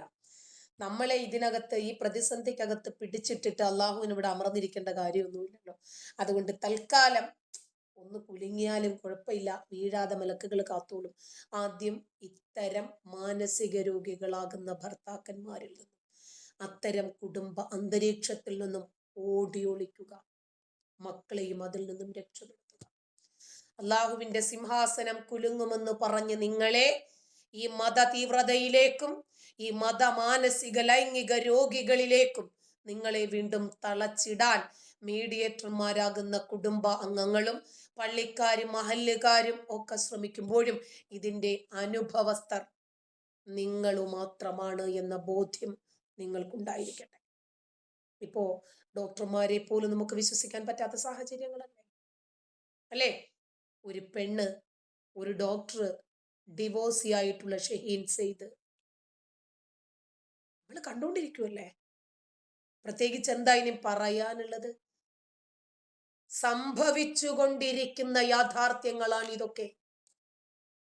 MBBS പഠിച്ച് രാജ്യത്തെ രക്ഷിക്കാൻ, ജനങ്ങളെ സുരക്ഷിതരാക്കാൻ, അവർക്ക് ജീവൻ കൊടുക്കാൻ, അവരുടെ ആരോഗ്യം സംരക്ഷിക്കാൻ പ്രതിജ്ഞയെടുത്തിട്ടുള്ള ആളുകൾ മെഡിക്കൽ എത്തിക്സിന് നിരക്കാത്ത റൈസിൻ എന്ന് പറയുന്ന മാരകമായിട്ടുള്ള മരുന്ന് കണ്ടുപിടിക്കുന്നത് കാഫിറുകളുടെ ജീവൻ എടുക്കാനാ. കാഫിറുകളുടെ ജീവൻ എടുത്ത് അവരെയൊക്കെ നിന്ദ്യമായും നികൃഷ്ടമായും കൊന്നുകളഞ്ഞ് ഇസ്ലാമിക രാജ്യം സ്ഥാപിക്കാൻ വേണ്ടി. നമ്മളിതൊക്കെ പലയിടത്തും കേട്ടിട്ടുണ്ട്. ഞങ്ങൾ പറയുമ്പോൾ അങ്ങനൊക്കെ ഉണ്ടോ എന്ന് ചോദിച്ചിരുന്ന ആളുകൾക്ക് ഇന്ന് ശരിക്കും മനസ്സിലായി നമ്മൾ പറയുന്നത് വെറുതെ അല്ല. ഇതൊക്കെ പച്ചയായിട്ടുള്ള ജീവിത യാഥാർത്ഥ്യങ്ങളാണ് എന്ന് നിങ്ങൾക്ക് ഇപ്പൊ മനസ്സിലായില്ലേ? ഇല്ലേ? ആ, കാഫിറുകളുടെ അവയവം വേണം നമുക്ക്. എന്തിന്? ഇസ്ലാമിക രാജ്യങ്ങളിൽ കാഫിറുകളുടെ അവയവം കിട്ടുമോ പഠിക്കാൻ? ഡെഡ് ബോഡി കിട്ടുമോ കീറി മുറിച്ച് പഠിക്കാൻ? ഇന്ന് എല്ലാ നമ്മുടെ കേരളത്തിലുള്ള ആളുകളൊക്കെ MBBS പഠിക്കാൻ വേണ്ടി പോകുന്നത് എവിടെയാ? ഉസ്ബെക്കിസ്ഥാൻ, താജിക്കിസ്ഥാൻ, കസാക്കിസ്ഥാൻ, ബുക്കാറ, സമർക്കന്ത്, അല്ലെ? അങ്ങനെ പല രാജ്യങ്ങളിലേക്കുമാണ് പോകുന്നത്. മുസ്ലിങ്ങളുടെ ഇസ്ലാമിക രാജ്യമല്ലേ അത്? മുസ്ലിങ്ങൾ തിങ്ങിപ്പറക്കുന്ന രാജ്യം. അവിടെയൊക്കെ എങ്ങനെയാണ് ഒരു ഡെഡ് ബോഡി കിട്ടുക? ഫോറൻസിക് ഇവർക്ക് പഠിക്കണമല്ലോ എന്തായിരുന്നാലും. അതിന് മുസ്ലിങ്ങൾ എന്തായിരുന്നാലും ബോഡി വിട്ടുകൊടുക്കുന്നില്ല. കാരണം അവർക്ക് പരലോകത്ത് എത്തണമല്ലോ ഈ ബോഡി. ഇവിടെ മണ്ണോട് ചേരത്തില്ലെന്നാണ് ഇവരുടെ വിശ്വാസം. ശരി, എന്തോ ആവട്ടെ. ഇറാനെ പോലെയുള്ള, ഖത്തർ, തുർക്കി പോലെയുള്ള രാജ്യങ്ങൾ ഈ മാഫിയകളെ പണം കൊടുത്തും മോട്ടിവേഷൻ കൊടുത്തും അവര് എന്ത് ഭീകരവാദം ചെയ്താലും അവരെ സംരക്ഷിക്കാൻ ഒരു കവചമായി നിന്നും അവരെ വളർത്തിക്കൊണ്ടുവരുമ്പോൾ നാളെ അവരെയും ബാധിക്കുന്ന ക്യാൻസറാണ് ഇതെന്ന് അവരറിയുന്നില്ല. ഇസ്രായേലിൽ പോയി 4 ഇസ്രായേൽ പൗരന്മാരെ കൊന്നിട്ട് പുഷ്പം പോലെ പോയി ഖത്തറിൽ അടിച്ച് പൊളിച്ച് ജീവിക്കാൻ വേണ്ടി സ്കെച്ച് തയ്യാറാക്കുന്ന, നാളത്തെ ജീവിതം എങ്ങനെ പോകണമെന്ന് ഷെഡ്യൂൾ ചെയ്തുകൊണ്ടിരിക്കുന്ന ഹമാസ് ഭീകരരെ ഖത്തറിനകത്ത് കയറി തീർത്ത നെതന്യാഹു ആയിരുന്നു ശരി എന്ന ഒടുവിൽ ബ്രിട്ടനും ഫ്രാൻസും അമേരിക്കയും ഇന്ത്യയും ഒക്കെ അംഗീകരിച്ചു. നമ്മളെ ഇല്ലാതാക്കാൻ നോക്കുന്നവർ ലോകത്തിന്റെ ഏത് കോണിൽ പോയി ഷെൽട്ടർ ഉണ്ടാക്കിയിരുന്നാലും ശരി, ആ ഈറ്റില്ലത്തിൽ കയറി അവനെയൊക്കെ തീർക്കണം എന്ന് ട്രംപും നെതന്യാഹുവും ഒരുമിച്ച് നിന്നപ്പോൾ ലോകത്തിന് മനസ്സിലായി. ഇനി ഇറാന്റെ ഈ അവയവ കച്ചവടം, ഈ ഭീകരവാദത്തെ വളർത്തുന്ന രീതി, ഖത്തർ ഇവർക്ക് സംരക്ഷണം ഒരുക്കുന്ന രീതി അധിക നാൾ മുന്നോട്ട് പോകുമോ? കാരണം ജനങ്ങൾ പ്രതികരിച്ചു തുടങ്ങി. ജനങ്ങൾ മനസ്സിലാക്കി തുടങ്ങിയിരിക്കുന്നു. അവരുടെ ഈ അവയവ മാഫിയ, അതുപോലെ ഈ ഡോക്ടർ ഭീകരന്മാർ കേരളത്തിൽ കൂടി വ്യാപരിച്ചതോടുകൂടി ഇവരെ ആളുകൾ ശരിക്കും ക്യാച്ച് ചെയ്യാൻ തുടങ്ങി. അവയവ കടത്തു കേസിൽ ഒരു മലയാളി കൂടി പിടിയിലായിരിക്കുകയാണ്. പാലക്കാട് സ്വദേശി ഷമീറാണ് ഇന്നലെ NIA പിടിയിലായത്. NIA ഇയാളെ വിശദമായി തന്നെ ചോദ്യം ചെയ്ത് വരികയാണ്. NIA ഷമീറുമായി ബന്ധപ്പെട്ട് അല്ലെങ്കിൽ ഷമീറിനെ കുറച്ചു നാളായി നിരീക്ഷിച്ചു വരികയായിരുന്നു. ഷമീറിനെ കുറിച്ചുള്ള വിവരങ്ങൾ ഈ സംഘത്തിന്റെ പ്രധാനപ്പെട്ട പ്രതിയായിട്ടുള്ള അല്ലെങ്കിൽ ഈ കേസിലെ ഒന്നാം പ്രതിയായിട്ടുള്ള മധു ജയകുമാറിൽ നിന്നും അന്വേഷണ സംഘത്തിന് ലഭിച്ചിരുന്നു. ഈ ഷമീർ ചെന്നൈയിലാണ് താമസം. ചെന്നൈയിലെ ഫ്ളാറ്റിൽ കഴിഞ്ഞ ദിവസം വിശദമായ പരിശോധന ദേശീയ അന്വേഷണ ഏജൻസി നടത്തിയിരുന്നു. ഈ പരിശോധനയിൽ 10ഓളം സിം കാർഡുകളും നിരവധി ബാങ്ക് അക്കൗണ്ടുകൾ, അതായത് 26ഓളം ബാങ്ക് അക്കൗണ്ടുകളുടെ വിശദമായ രേഖകളടക്കം ഈ NIA സംഘത്തിന് കിട്ടിയിട്ടുണ്ട്. ഈ ഷമീറിന്റെ പേരിൽ മാത്രമുള്ളതല്ല ബാങ്ക് അക്കൗണ്ടുകൾ, മറ്റു പല അജ്ഞാതരുടെയും പേരിൽ ബാങ്ക് അക്കൗണ്ടുകൾ ഉണ്ടായിരുന്നു. അതിന്റെ രേഖകളടക്കം ഷമീറിന്റെ ഫ്ളാറ്റിൽ നിന്ന് കിട്ടിയിട്ടുണ്ട്. ഷമീറിന്റെ അക്കൗണ്ടിലേക്ക്, പലതരത്തിലുള്ള അക്കൗണ്ടുകളിലേക്ക് മലേഷ്യയിൽ നിന്നടക്കം പണം വന്നു എന്നാണ് ഇപ്പോൾ ലഭിക്കുന്ന സൂചന. മലേഷ്യയിൽ ഇയാളുടെ വനിതാ സുഹൃത്തുണ്ട്. ഈ വനിതാ സുഹൃത്തിനെ അന്വേഷണ സംഘം ഇതിനോടകം തന്നെ ബന്ധപ്പെട്ടിട്ടുണ്ട്. എന്നാൽ അന്വേഷണ സംഘത്തിന്റെ ആരോപണങ്ങൾ ഈ വനിതാ സുഹൃത്ത് നിഷേധിച്ചു എന്നാണ് ലഭിക്കുന്ന സൂചന. അന്വേഷണം ഈ പറയുന്ന വനിതാ സുഹൃത്തിലേക്കും നീളുമെന്നും വനിതാ സുഹൃത്തിനെയും ഉടൻ തന്നെ NIA കസ്റ്റഡിയിലെടുക്കാൻ സാധ്യതയുണ്ടെന്നും ആണ് ഇപ്പോൾ ലഭിക്കുന്ന വിവരം. അങ്ങനെ ഇറാൻ കള്ളക്കടത്ത് കേസിൽ കൂടുതൽ പ്രതികളുണ്ട് എന്ന് അന്വേഷണ സംഘത്തിന് ഇപ്പോൾ സൂചന ലഭിച്ചിരിക്കുകയാണ്.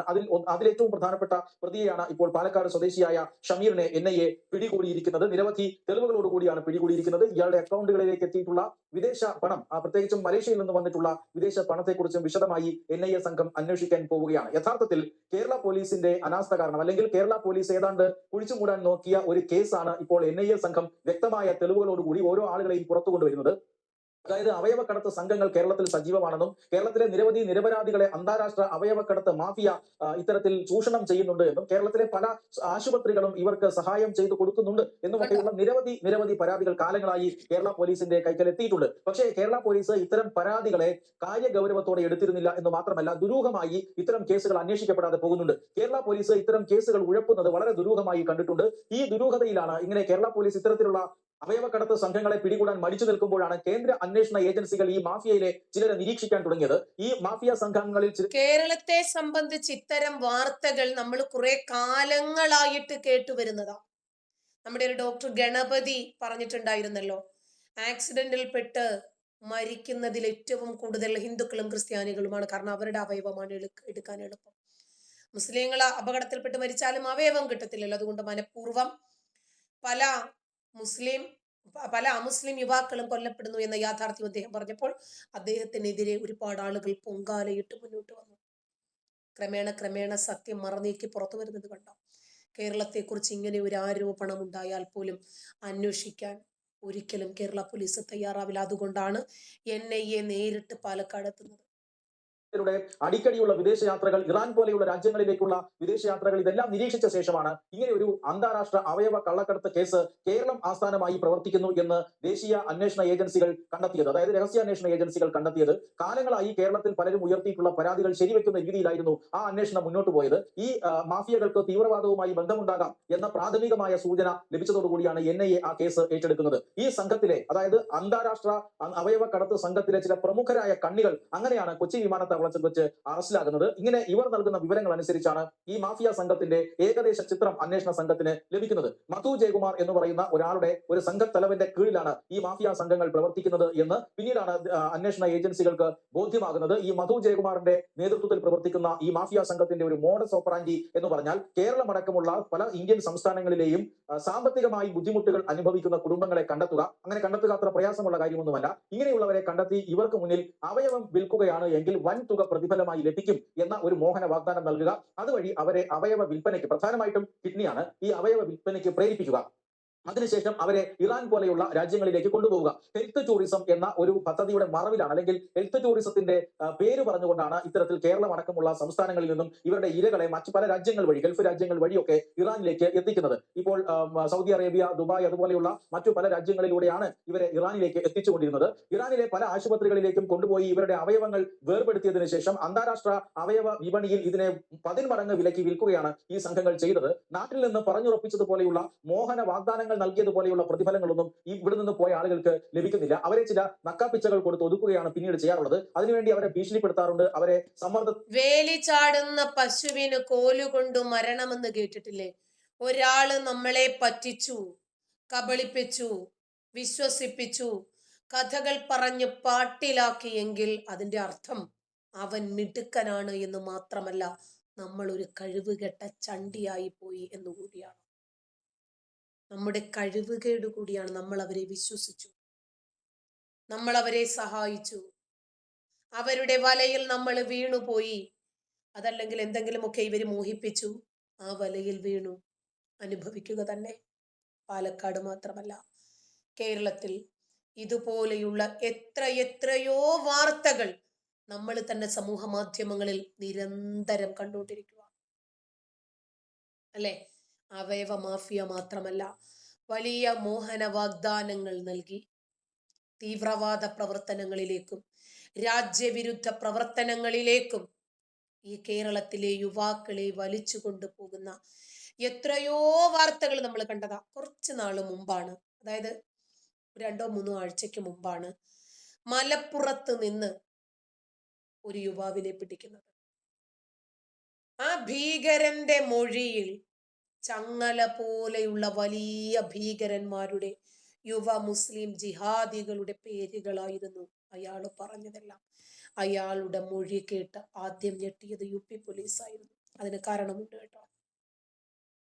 കാരണം UPയിലാണ് ഇവര് പിടിക്കപ്പെടുന്നതെങ്കിൽ എല്ലും മുള്ളും പോലും യോഗിയുടെ പോലീസ് ബാക്കി വെക്കില്ല. കാരണം ഭീകരന്മാർക്ക് സൗകര്യമൊരുക്കലും താവളമൊരുക്കലും അവർക്ക് കവചമൊരുക്കലും അല്ല യോഗി ആദിത്യനാഥിന്റെ സർക്കാരിന്റെ ജോലി. അവർക്ക് 6 അടി മണ്ണൊരുക്കലാണ്.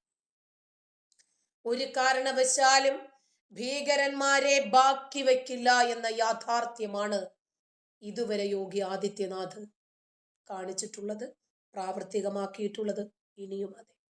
കഴിഞ്ഞ സെപ്റ്റംബർ 29-ാം തീയതി അറസ്റ്റിലായ ഒരു ഇസ്ലാമിക ഭീകരൻ, മലപ്പുറത്ത് നിന്നാണ് അറസ്റ്റിലായത്, UP സ്വദേശിയാണ്. അയാളെ ചോദ്യം ചെയ്തപ്പോൾ ലഭിച്ച ചില വിവരങ്ങളുടെ ഞെട്ടിപ്പിക്കുന്ന ചില യാഥാർത്ഥ്യങ്ങൾ അല്ലെങ്കിൽ ചില കാര്യങ്ങളാണ് ഇന്ന് പ്രേക്ഷകരോട് പങ്കുവെക്കാനുള്ളത്. അതിനു മുമ്പ് ഒരു കാര്യം എടുത്തു പറയേണ്ടതുണ്ട്. വളരെ ദുഃഖത്തോടെ, അമർഷത്തോടെ പറയേണ്ട കാര്യമാണ്. ഭാവിയിൽ എപ്പോഴെങ്കിലും കേരളത്തിലെ ഏതെങ്കിലും ഒരു മാധ്യമ സ്ഥാപനം അല്ലെങ്കിൽ മാധ്യമ ഗവേഷണ കേന്ദ്രം കാര്യമായിട്ട് അന്വേഷിക്കേണ്ട അല്ലെങ്കിൽ കാര്യമായിട്ട് ഒരു പഠനം നടത്തേണ്ട ഒരു വിഷയമുണ്ട്. എങ്ങനെയാണ് കേരളത്തിൽ ചില വാർത്തകൾക്ക് വലിയ തോതിൽ തമസ്കരണം ഉണ്ടാകുന്നത്? ചില വാർത്തകൾ തമസ്കരിക്കുന്നുണ്ട്, ചില വാർത്തകൾ രാജ്യവിരുദ്ധതയുമായി ബന്ധപ്പെട്ടു വരുന്ന ഈ മുസ്ലിം തീവ്രവാദികളെ സംബന്ധിക്കുന്ന വാർത്തകൾ നമ്മുടെ നാട്ടിൽ വേണ്ട വിധത്തിൽ ഹൈപ്പ് കിട്ടുന്നില്ല. ആ വാർത്തകളൊന്നും മുഖ്യധാരാ മാധ്യമങ്ങൾ ചർച്ചയ്ക്കെടുക്കുന്നില്ല, ഹൈലൈറ്റ് ചെയ്യപ്പെടുന്നില്ല. ഒരുപക്ഷെ നമ്മളെ പോലെയുള്ള ഓൺലൈൻ മീഡിയകൾ മാത്രമാണ് ഇതിനെ അണ്ടർലൈൻ ചെയ്ത് ജനങ്ങളുടെ മുമ്പിലേക്ക് എത്തിക്കുന്നത്.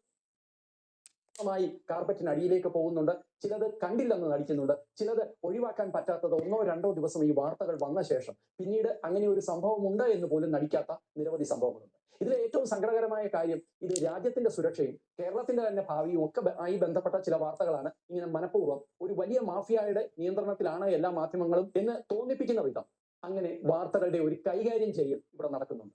അതിൽ നിരവധി വാർത്തകൾ നമുക്ക് പറയാൻ സാധിക്കും. കേരളത്തിൽ നിന്നുള്ള IS റിക്രൂട്ട്മെന്റ്, ലവ് ജിഹാദ് കേസുകൾ മുതൽ കേരളത്തിൽ നിന്ന് പോയ മലയാളികളായ ചെറുപ്പക്കാർ അഫ്ഗാനിസ്ഥാനിലും മറ്റു പല സ്ഥലങ്ങളിലും മനുഷ്യ ബോംബായി പൊട്ടിത്തെറിച്ചത് വരെയുള്ള, അതിനപ്പുറം ഇപ്പോൾ ഏറ്റവും അവസാനം കേരളത്തിൽ കഴിഞ്ഞ ദിവസങ്ങളിൽ വലിയ തോതിൽ മാധ്യമങ്ങൾ റിപ്പോർട്ട് ചെയ്ത ഒരു വാർത്ത, വലിയ തോതിൽ ചർച്ച ചെയ്യപ്പെട്ട ഒരു വാർത്തയെക്കുറിച്ച് ഇപ്പോൾ ആരും മിണ്ടുന്നില്ല. ആ വാർത്ത ഏതാണെന്ന് നിങ്ങൾക്ക് ഓർമ്മയുണ്ടാവും. വാഹന തട്ടിപ്പുമായിട്ട് ബന്ധപ്പെട്ട കേസാണ്. ഭൂട്ടാൻ വാഹന തട്ടിപ്പെന്നാണ് അതിന് തലക്കെട്ട് കൊടുത്തത്. ഭൂട്ടാനിൽ പോലും നിൽക്കുന്ന കേസല്ലാതെ, ഭൂട്ടാനിലെ ആർമി അല്ല ആ വാഹനങ്ങൾ ഉപയോഗിച്ചതെന്ന് ഭൂട്ടാൻ സർക്കാർ തന്നെ പറയുമ്പോൾ ഈ വാഹനങ്ങൾ എവിടെ നിന്ന് വന്നു, ഇതിന്റെ പണമിടപാടുകൾ എവിടെ നിന്നാണ്, ഇന്ത്യയിൽ കൊണ്ടുവന്ന് ഈ വാഹനങ്ങൾ എങ്ങനെ തെറ്റായ രേഖകൾ ഉപയോഗിച്ച് ഇവിടെ രജിസ്റ്റർ ചെയ്തോ അതുപോലെ തന്നെ ഈ വാഹനങ്ങൾ ആദ്യത്തെ ഘട്ടത്തിൽ ഭൂട്ടാനിൽ കൊണ്ടുവന്ന് ഭൂട്ടാനിലെ തെറ്റായ രേഖകൾ ഉപയോഗിച്ച്, അതായത് കള്ളരേഖകൾ ഉണ്ടാക്കിയാണ് ഭൂട്ടാനിൽ നിന്ന് ഭാരതത്തിലേക്ക് കടത്തിയിട്ടുള്ളത് എന്നാണ് ഇപ്പോൾ പറയുന്നത്. ഒരൊറ്റ മാധ്യമം പോലും ഇതിനെക്കുറിച്ച് ഒരു വാക്കോ ഒരു വാർത്തയോ ഇപ്പൊ കൊടുക്കുന്നില്ല, ദിവസങ്ങളായി. പക്ഷെ അന്വേഷണം ശക്തമായി ഭൂട്ടാനിലെ വാഹന കള്ളക്കടത്തുമായി ബന്ധപ്പെട്ട് നമ്മൾ ഒരുപാട് റിവ്യൂകൾ ചെയ്തതാണ്. ഈ രാജ്യത്തിന് വേണ്ടി കാപട്യക്കാരെ തിരിച്ചറിയാൻ, ജിഹാദികളെ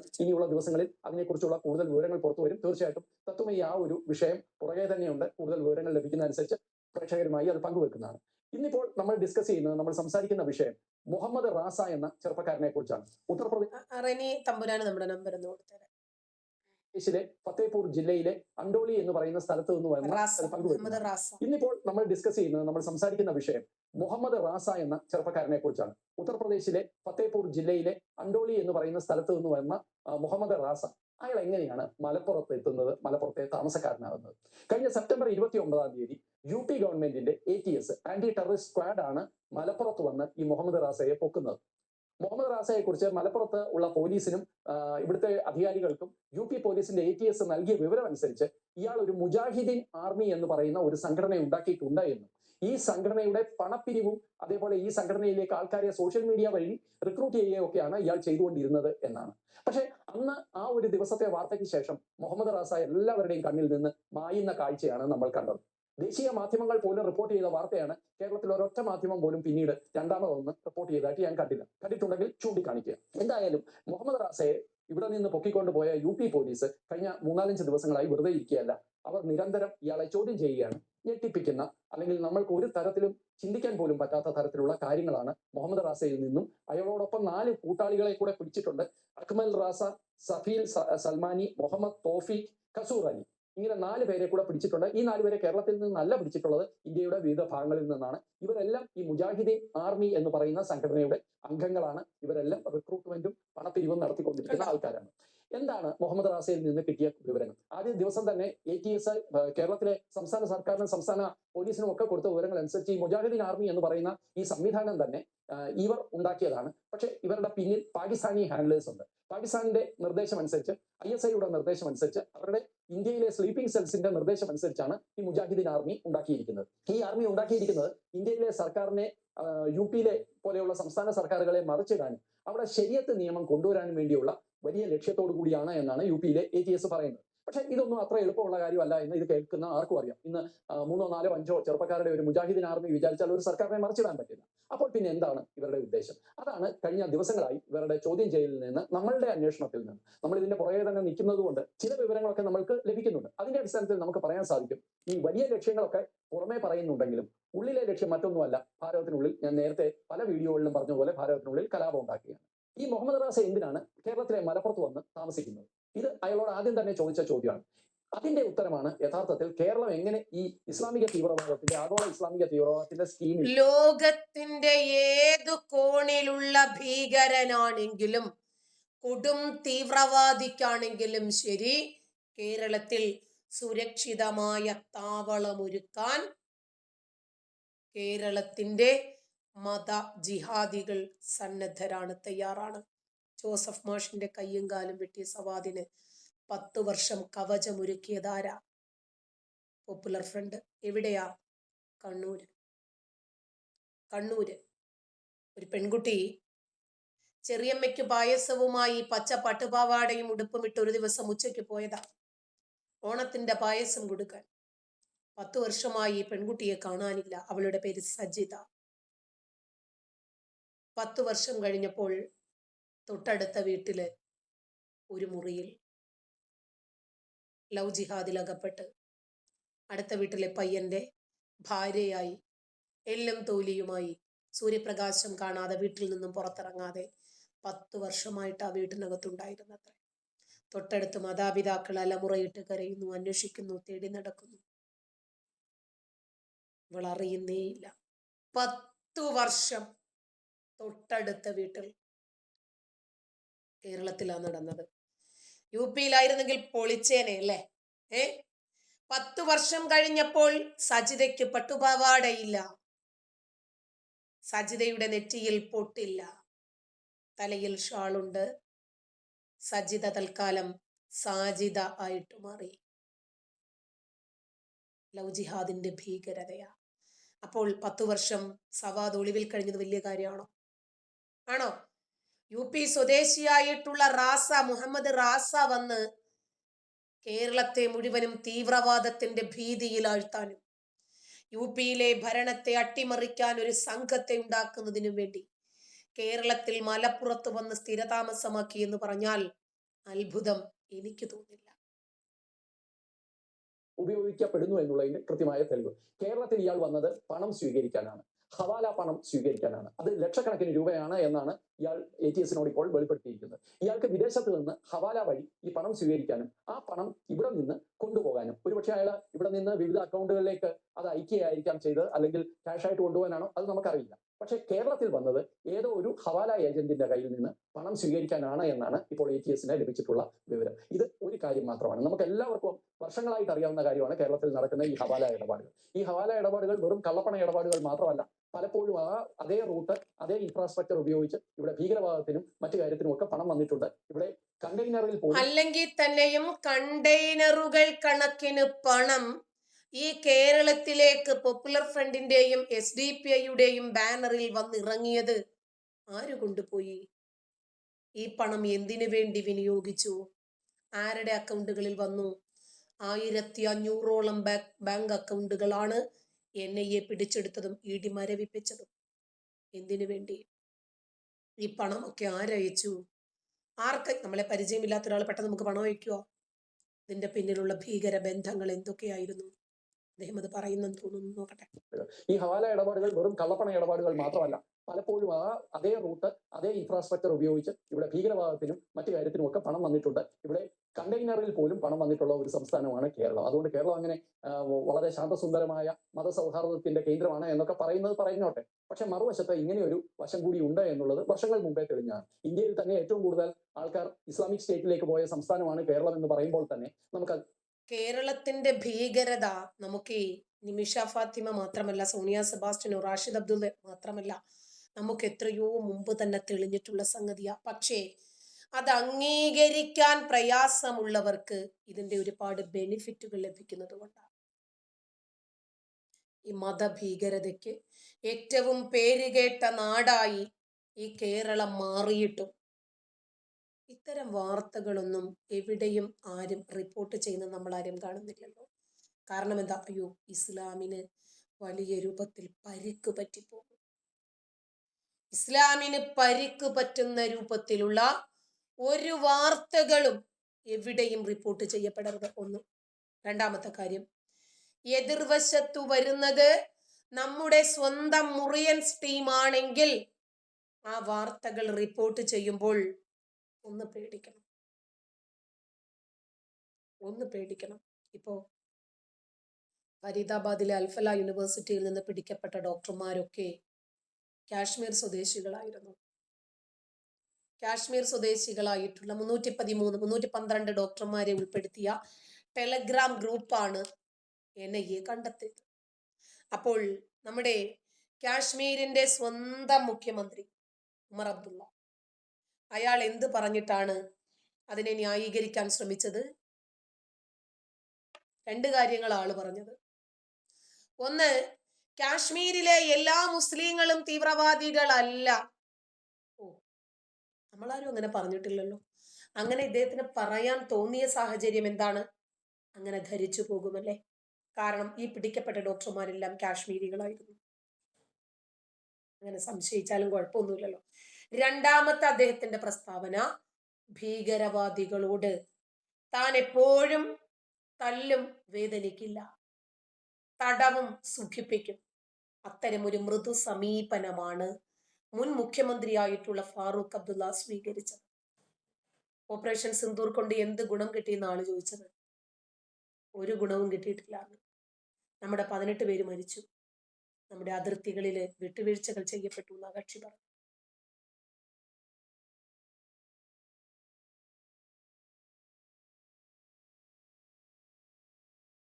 ഇപ്പോ ഓപ്പറേഷൻ സിന്ദൂർ കൊണ്ട് ഒരു ഗുണവും ഒരു പക്ഷേ ഫാറൂഖ് അബ്ദുള്ള ഉദ്ദേശിച്ച രൂപത്തിൽ കിട്ടിയിട്ടില്ല എന്നല്ലേ പറഞ്ഞത്.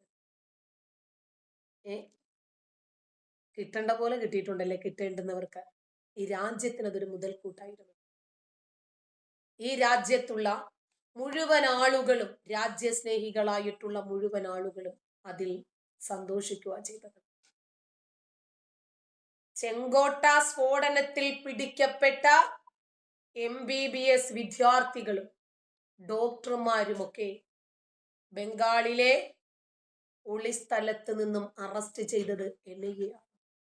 ഇവരെല്ലാവരും ഫരീദാബാദിലെ അൽഫല സർവകലാശാലയിലെ ഉൽപ്പന്നങ്ങളാണ് എന്ന് കണ്ടെത്തി.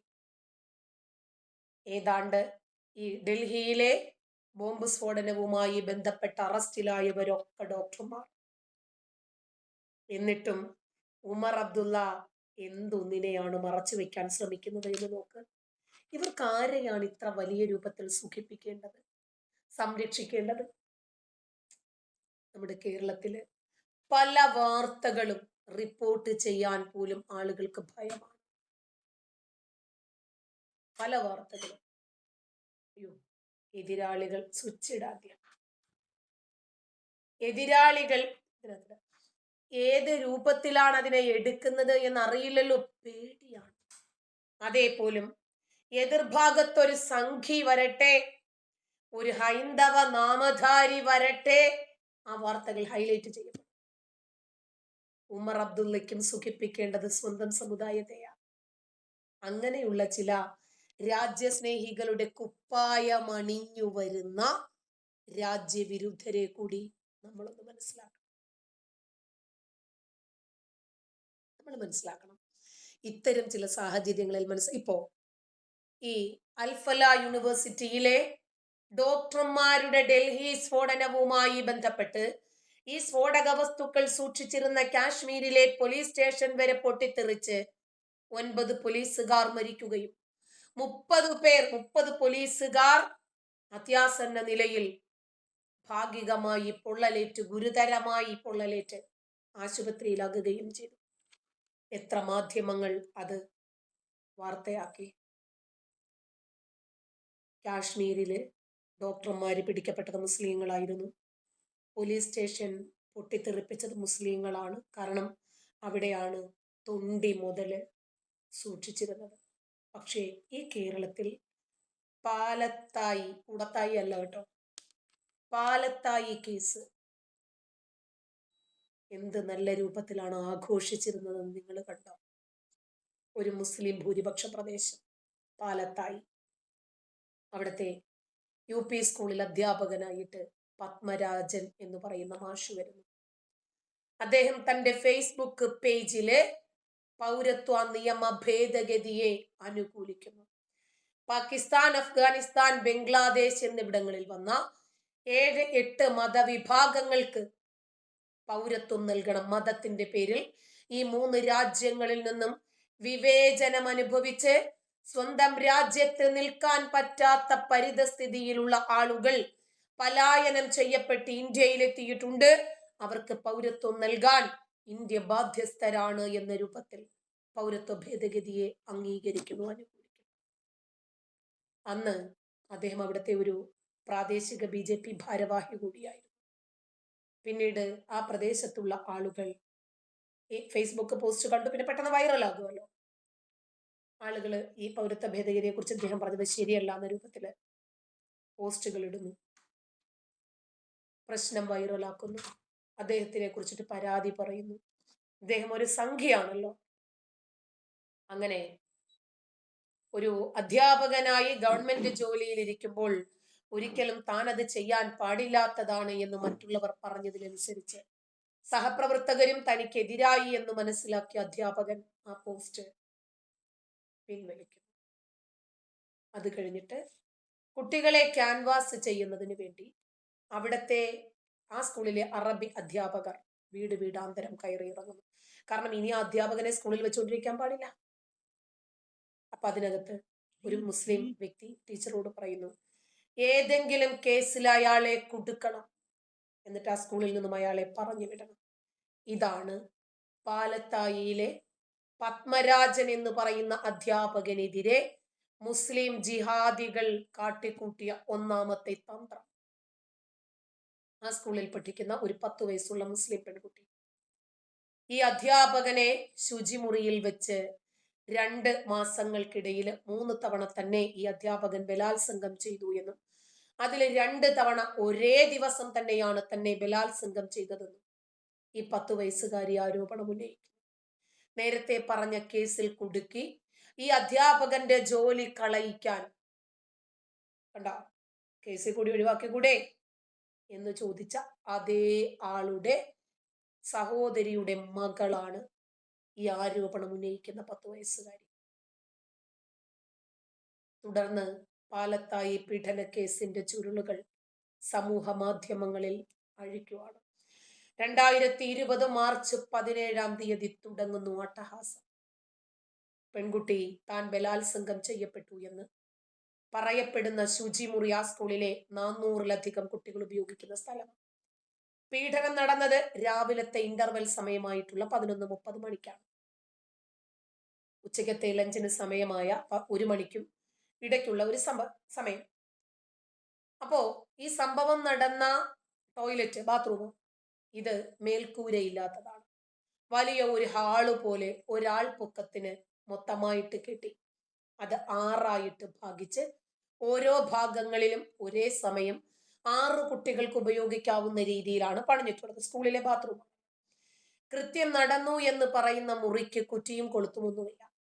ഈ ശുചിമുറികൾക്ക് 1.5 മീറ്റർ അടുത്ത് തന്നെയായിട്ട് ഉള്ളത് ഒരുപാട് കുട്ടികൾ പഠിക്കുന്ന ക്ലാസ് മുറികൾ. 1.5 മീറ്റർ അപ്പുറത്ത് 10-40 കുട്ടികൾ പഠിച്ചുകൊണ്ടിരിക്കുന്ന ക്ലാസ് മുറി ഉണ്ടായിരിക്കെ ഈ തുറന്ന ശുചിമുറിയിൽ വെച്ച അധ്യാപകൻ തന്നെ ബലാത്സംഗം ചെയ്തു എന്ന് പറയുന്ന 10 വയസ്സുകാരി കുട്ടി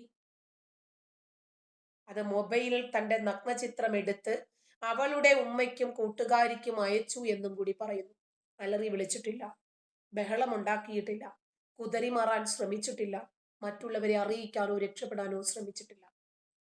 ഇതിലും പ്രധാനം 1.5 മണിക്കൂർ ഈ ചെറിയ പെൺകുട്ടിയെ ഇത്രയും മുതിർന്ന ഒരു പുരുഷൻ പീഡിപ്പിച്ചിട്ട് 10 വയസ്സുള്ള പെൺകുട്ടിക്ക് ഉച്ചയ്ക്ക് ശേഷം വീണ്ടും അതേ ക്ലാസ്സിൽ തന്നെ വൈകുന്നേരം വരെ മറ്റു കുട്ടികളുമായി കളിച്ചും ചിരിച്ചും ഇടകലർന്നു പഠിക്കാൻ പറ്റുന്നു.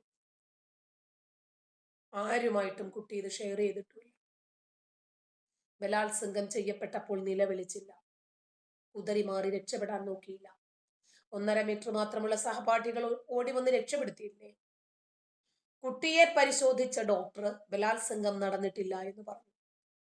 ഗുഹ്യഭാഗത്തെ മുറിവ് ഫംഗൽ ഇൻഫെക്ഷൻ കാരണം ഉണ്ടായതാണ്, ചൊറിഞ്ഞപ്പോഴുണ്ടായ നിസ്സാരമായിട്ടുള്ള നഖത്തിന്റെ പോറലാണ് എന്ന് റിപ്പോർട്ട് ചെയ്തു. ഈ പറഞ്ഞ കാര്യങ്ങളെല്ലാം പരാതി കിട്ടിയതിന് ശേഷം അത് അന്വേഷിച്ച crime branch inspector general S Sreejith തന്റെ കേസ് ഡയറിയിൽ എഴുതി വെച്ച വിവരങ്ങൾ. കുട്ടി പറഞ്ഞ മൊഴി പ്രകാരം തന്നെ അവിടെ ഈ പെൺകുട്ടി അവിടെ പിടിച്ചു വെച്ചു. അതിനുശേഷം കൊളുത്തിട്ടു എന്നാണ് FIR പറഞ്ഞിരിക്കുന്നത്. അവിടെ കുറ്റിയും കൊളുത്തുമില്ല. അവിടെയുള്ള അധ്യാപകരും കുട്ടികളും ഒരേ സ്വരത്തിൽ പറയുന്നു അവിടെ കൊളുത്തില്ലാതെ മാസങ്ങളായിട്ട് ഇങ്ങനെ കിടക്കുകയാണെന്ന്. അതുപോലെയുള്ള 155ഓളം വൈരുദ്ധ്യങ്ങൾ ഈ കുട്ടിയുടെ മൊഴിയുമായും യഥാർത്ഥ വസ്തുതകളുമായും പൊരുത്തപ്പെടാതെ നിൽക്കുന്ന വൈരുദ്ധ്യങ്ങളാണ്. കേസ് അന്വേഷിച്ച ക്രൈംബ്രാഞ്ച് DYSP അബ്ദുൾ റഹീം, അദ്ദേഹത്തിന്റെ പേരോർത്തോ, ഇത്തരം 155ഓളം വൈരുദ്ധ്യങ്ങൾ കേസ് ഡയറിയിൽ രേഖപ്പെടുത്തി. ശ്രീജിത്ത് ആണെങ്കിൽ ഇവർ പറഞ്ഞതിനെ പൈസ കൊടുത്ത് വശീകരിച്ചതാണ്. ഇനിയും SI സുധയുടെ ചില കണ്ടെത്തലുകളും ഉണ്ടായിരുന്നു. ഇതിലൊക്കെ പ്രധാനം DYSP അബ്ദുൾ റഹീം എഴുതിയ മറ്റൊരു കാര്യമാണ്. അതിങ്ങനെയാണ്: പ്രതിയുടെ രാഷ്ട്രീയ പ്രതിയോഗികളായിട്ടുള്ള കമ്മ്യൂണിസ്റ്റ് ജമാഅത്തെ ഇസ്ലാമി SDPI ആൾക്കാർ ചേർന്ന് ഒരു ആക്ഷൻ കമ്മിറ്റി രൂപീകരിക്കുകയും കുട്ടിയുടെ മൊഴിയെ പലതവണ മാറ്റിമറിക്കുകയും ചെയ്തു എന്ന്. അതെന്താണെന്ന് കൂടി അറിയണം. ആദ്യം കുട്ടി പറഞ്ഞത് പീഡനങ്ങൾ നടന്നത് ജനുവരി 15-ാം തീയതിക്ക് മുമ്പുള്ള ഒരു ദിവസം, അതായത് ജനുവരി 15-നും ഫെബ്രുവരി 5-നും ഇടയിൽ. അന്വേഷണത്തിൽ ഈ ദിവസങ്ങളിൽ ഈ അധ്യാപകൻ അദ്ദേഹത്തിന്റെ പെങ്ങളുടെ കുട്ടിയെ ഹൃദയ ശസ്ത്രക്രിയയുമായിട്ട് ബന്ധപ്പെട്ട് കോഴിക്കോടും നാട്ടിലുമൊക്കെ ആയിരുന്നു എന്നാണ്. ഇത് അന്വേഷണത്തിൽ തെളിഞ്ഞപ്പോൾ തീയതി അടുത്ത മൊഴിയിൽ കുട്ടി മാറ്റി പറയും. ജനുവരി 14 വരെ ഈ അധ്യാപകൻ ലീവിലായിരുന്നത് കൊണ്ട് ജനുവരി 15-ന് ആദ്യ പീഡനം, പിന്നെ 26-ന്, പിന്നെ ഫെബ്രുവരി 2-നോ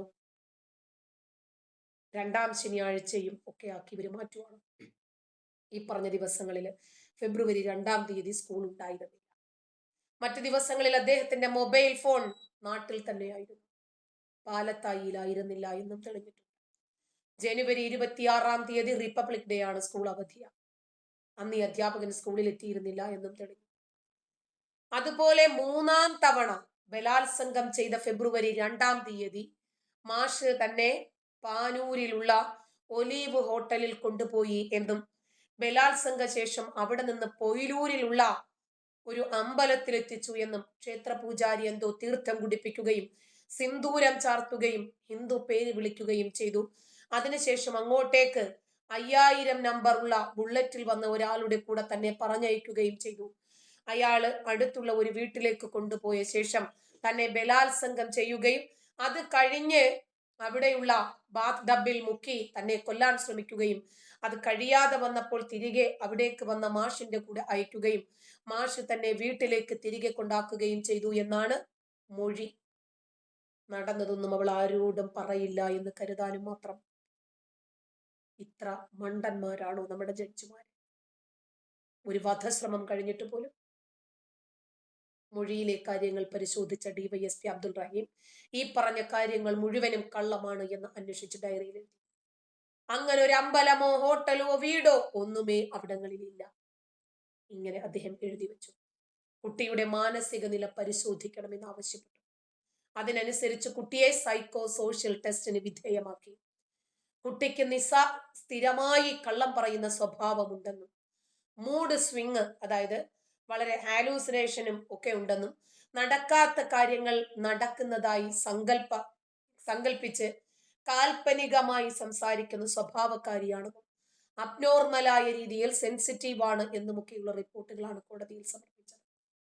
മാഷിന്റെ മൊബൈൽ നമ്പർ പരിശോധിച്ചതിൽ നിന്ന് റേപ്പ് നടന്നതായി പറയുന്ന സമയങ്ങളിലെല്ലാം തന്നെ അദ്ദേഹം മൊബൈലിൽ സംസാരിച്ചിരുന്നതായും കുട്ടിയുടെ ഉമ്മയുടെയോ കൂട്ടുകാരിയുടെയോ നമ്പർ അദ്ദേഹത്തിന്റെ മൊബൈലിൽ ഒരിക്കലും ഉണ്ടായിരുന്നില്ല എന്നും ഉമ്മയുടെ മൊബൈലിൽ മാഷിന്റെ മൊബൈലിൽ നിന്നോ ചിത്രമോ മെസ്സേജോ ഒന്നും വന്നിട്ടില്ല എന്നും കോടതിയിൽ തെളിയുന്നു. കേസ് കുഴഞ്ഞു മറിഞ്ഞ് കോടതിയിലെത്തിയപ്പോൾ കുട്ടിയുടെ മൊഴി ഓഡിയോയും വീഡിയോയുമായി രേഖപ്പെടുത്താൻ IPS ഓഫീസറായിട്ടുള്ള ഒരു വനിതയെ ഏൽപ്പിക്കണമെന്ന് നിർദ്ദേശം വരുന്നു. അങ്ങനെ നാർക്കോട്ടിക് ACP ആയിരുന്ന രേഷ്മ രമേശൻ കുട്ടിയുടെ മൊഴി രേഖപ്പെടുത്തി കോടതിയിൽ എത്തിക്കുന്നു. മൊഴിയിൽ ഉടനീളം പരസ്പര വിരുദ്ധതകളാണ് കോടതി കണ്ടെത്തുന്നത്. ഒന്നും നടന്നില്ല എന്നാണ് ഒരു വനിത കൂടിയായിട്ടുള്ള രേഷ്മ മേഡം കോടതിയിൽ റിപ്പോർട്ട് കൊടുക്കുന്നത്. അതുകൊണ്ട് തന്നെ കുട്ടി പിന്നീട് കോടതിയിൽ അത്ഭുതകരമായി തന്റെ വീഡിയോയും ഓഡിയോയും തന്റേതല്ല എന്ന് നിഷേധിച്ചു. അത് മറ്റാരുടേതാണ് എന്ന് കോടതി ചോദിച്ചിട്ടില്ല. കേസിൽ അറസ്റ്റിലായ മാഷിന് പിന്നിൽ ഈ കേസിൽ നിന്ന് തലയൂരാൻ പോലീസ് നിസ്സാര വകുപ്പുകൾ പ്രകാരം കേസ് ഷീറ്റ് കൊടുത്തു എന്നാണ്, അദ്ദേഹത്തിന് ജാമ്യം അനുവദിച്ചു എന്നൊക്കെയാണ് ഇവർ പറഞ്ഞത്. ഇതിനിടയിൽ ക്രൈംബ്രാഞ്ച് IG ശ്രീജിത്ത് മുഹമ്മദ് എന്ന ഒരാളുമായിട്ട് നടന്ന സംഭാഷണം ലീക്കാകുന്നു. IG ശ്രീജിത്ത് മുഹമ്മദ് എന്നൊരാളുമായിട്ട് സംഭാഷണം നടത്തുന്നു. അതിൽ കാര്യകാരണ സഹിതം എന്തുകൊണ്ട് മാഷ് തെറ്റ് ചെയ്തിട്ടില്ല എന്ന് അദ്ദേഹം പറയുന്നത് കേരളം കേട്ടതാണ്. ഞാനതെടുത്ത് ചെയ്തിട്ടുണ്ട്. പക്ഷെ ആ സത്യം ഇഷ്ടപ്പെടാത്ത ഒരു കൂട്ടരായിരുന്നു അധികാരത്തിലുണ്ടായിരുന്നത്. ജിഹാദികളും അവരുടെ റാൻ മൂളികളായിട്ടുള്ള കമ്മികളും ചേർന്ന് ഇത്രയൊക്കെ ആയപ്പോൾ കേസിന് രാഷ്ട്രീയമായിട്ടൊരു മാനം കൈവന്നു. കേരളത്തിന്റെ അങ്ങേയറ്റം മുതൽ ഇങ്ങേയറ്റം വരെയുള്ള കമ്മ്യൂണിസ്റ്റുകൾ പറഞ്ഞാൽ സ്വന്തം അച്ചിയെ വരെ വിൽക്കുന്ന 3-4 പോലീസുകാരെ കൂട്ടി ഒരു സ്പെഷ്യൽ ടീമിനെ ഉണ്ടാക്കി അവർ അന്വേഷണം ആരംഭിച്ചു. ഇപ്പോൾ ഞാൻ പറയുന്നില്ല, അത് രാഷ്ട്രീയത്തെയൊക്കെ ബാധിക്കും, ഇപ്പോൾ നടക്കാൻ പോകുന്ന തെരഞ്ഞെടുപ്പിനെയൊക്കെ ബാധിക്കും എന്നുള്ളത് കൊണ്ട് ഞാൻ അതിലേക്കൊന്നും കടക്കുന്നില്ല. ഇനി ഇതിന്റെ ചില കാര്യങ്ങൾ കൂടി നമ്മളൊന്ന് അറിയണം.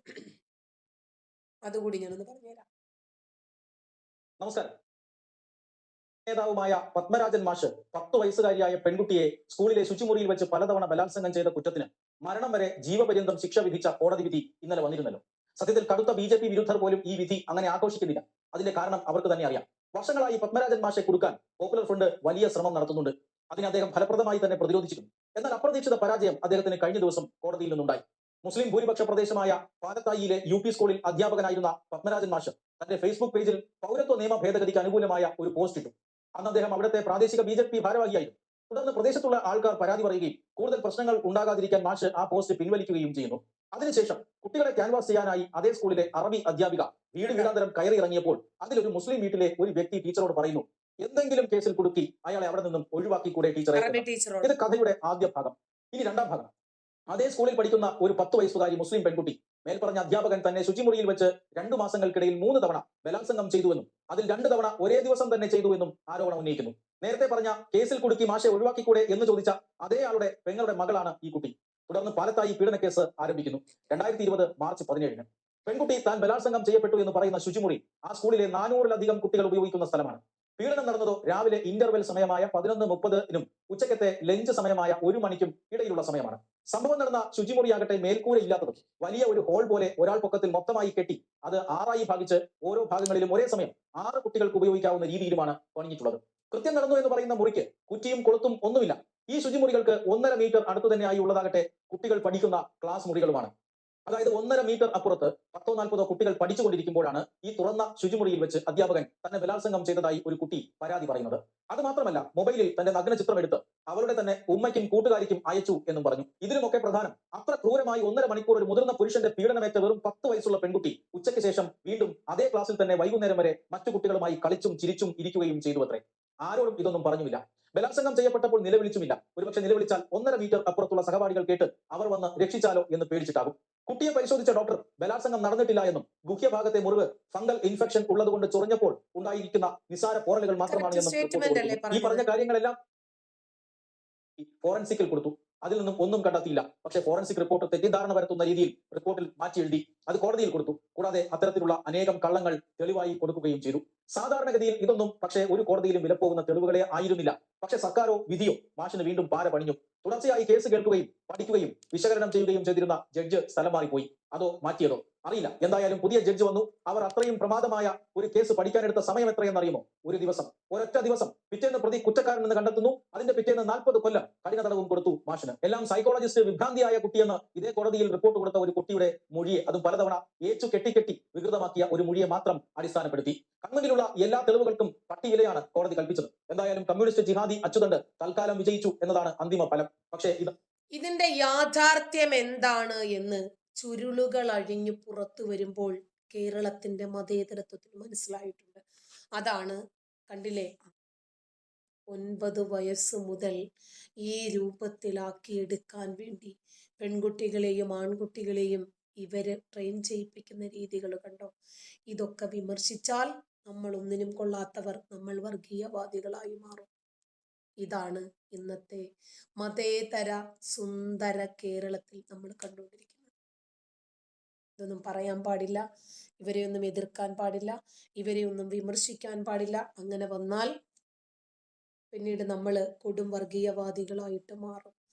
ഈ തീവ്ര ചിന്താഗതിക്കാരായിട്ടുള്ള മുസ്ലിം തീവ്രവാദികൾ എതിർഭാഗത്ത് വരുന്ന ഹൈന്ദവ നാമധാരിയുടെ പേര് നോക്കി മാത്രമാണ് വാർത്തകൾ അവനവന് അനുകൂലമായി വളയ്ക്കുകയും ഒട്ടിക്കുകയും ചെയ്തുകൊണ്ടിരിക്കുന്നത്. ഇവിടെ എതിർഭാഗത്ത് വന്ന ഒരു ക്രിസ്ത്യൻ സ്ത്രീ അവരെ ഏതെല്ലാം രൂപത്തിലാക്കി മാറ്റാൻ ശ്രമിക്കുന്നു നമ്മളിപ്പോൾ കണ്ടുകൊണ്ടിരിക്കുമല്ലേ. ആ സുലൈമാന്റെ കേസ്, മാരിയോ ജോസഫിന്റെയും, അതുപോലെ എതിർഭാഗത്ത് വന്നതാരാ, ജിജി മാരിയോ. അവരുടെ കാമുകൻ, അവരുടെ അവിഹിതം, അവരുടെ സൗന്ദര്യം വർദ്ധിപ്പിക്കുന്നതിന് വേണ്ടി കോടികൾ തട്ടിയെടുക്കുന്നത്, കോടികൾ മുക്കി സാമ്പത്തിക ആരോപണം കണ്ടോ. എതിർഭാഗത്ത് വരുന്നത് സ്ത്രീകളാണെങ്കിൽ 2 ആരോപണങ്ങളാണ് അവർക്കെതിരെ ഉന്നയിക്കുന്നത്. 1 അവിഹിതം, 2 സാമ്പത്തികം. ഏതാണ്ട് എല്ലാ പുരുഷന്മാരുടെയും കയ്യിലുള്ള ആയുധമാണ് സ്ത്രീകളെ തളയ്ക്കാൻ.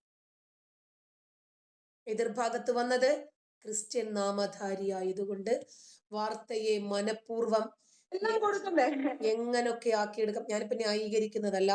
ജിജി മാരിയോ കുറ്റക്കാരിയാണോ അല്ലയോ എന്നത് രണ്ടാമത്തെ കാര്യമാണ്.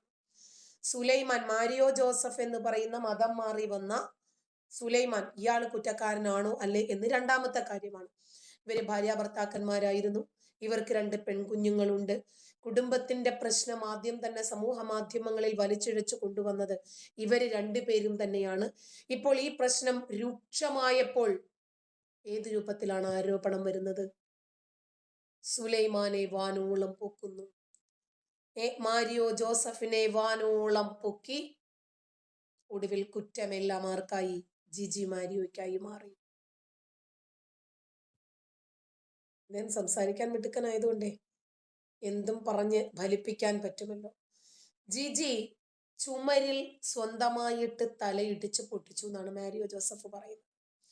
ചോരയൊലിക്കുന്ന തലയുമായി 25 കിലോമീറ്ററോളം കാർ ഓടിച്ചു എന്ന കേസ് കൊടുത്തത് ട്രസ്റ്റില് ഈ സ്ത്രീക്ക്, ജിജി മാരിയോയ്ക്ക് ഇഷ്ടമുള്ള ആളുകളെ ചേർക്കാനുള്ള സമ്മർദ്ദത്തിന്റെ ഭാഗമായിട്ടാണെന്ന്.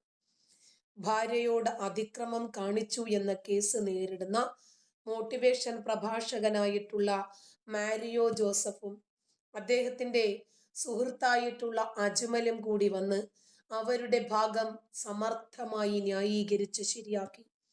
ജിജി മാരിയോയെയും അവരുടെ മക്കളെയും മാത്രം കുറ്റക്കാരാക്കുന്ന രീതികൾ നമ്മൾ ഇന്ന് കണ്ടുകൊണ്ടിരിക്കുക.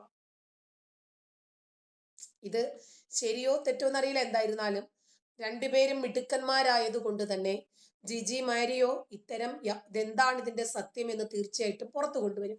പക്ഷേ ഇവര് സ്നേഹത്തോടെ ഇരുന്ന സമയത്ത് ഈ മാരിയോ ജോസഫ് എന്ന സുലൈമാൻ തുർക്കി പറഞ്ഞ ചില വസ്തുതകളുണ്ട്. സ്നേഹത്തിന് സൗഖ്യം കൊടുക്കാൻ ശക്തിയുണ്ട്. പക്ഷെ എനിക്ക് പെട്ടെന്ന് സൗഖ്യം കിട്ടിയത് ആ ഒരു സ്നേഹം കൂടെ വന്നപ്പോഴാണ് എന്ന് ചിന്തിക്കുന്ന ഒരാളാണ് ഞാൻ.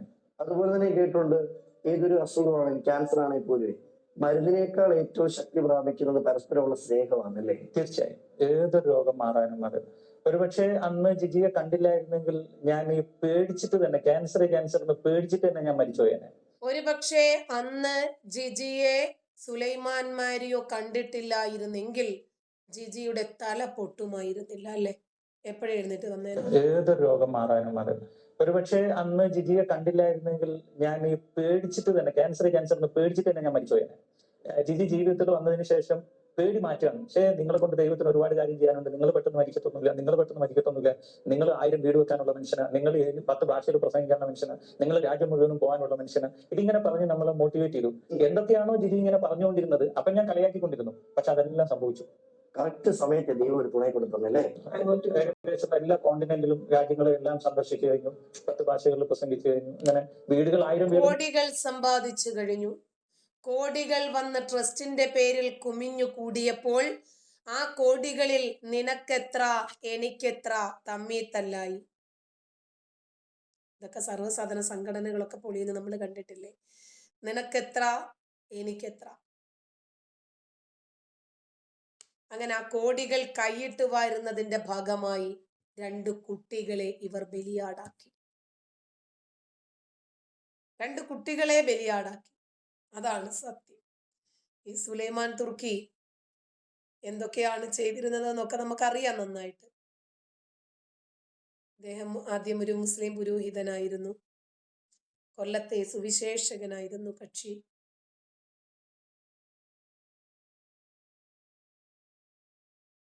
ദാമ്പത്യം മനോഹരമാക്കാൻ വേണ്ടിയിട്ട് തമ്മിലടിച്ച ദമ്പതികളെന്നാണ് കേട്ടോ മാധ്യമങ്ങൾ പറയുന്നത്. ചെമ്മണ്ണൂരിലായിരുന്നു ഇവര് മോട്ടിവേഷൻ ക്ലാസ് ആദ്യമായിട്ട് തുടങ്ങിയത് എന്നാ പറയുന്നത്.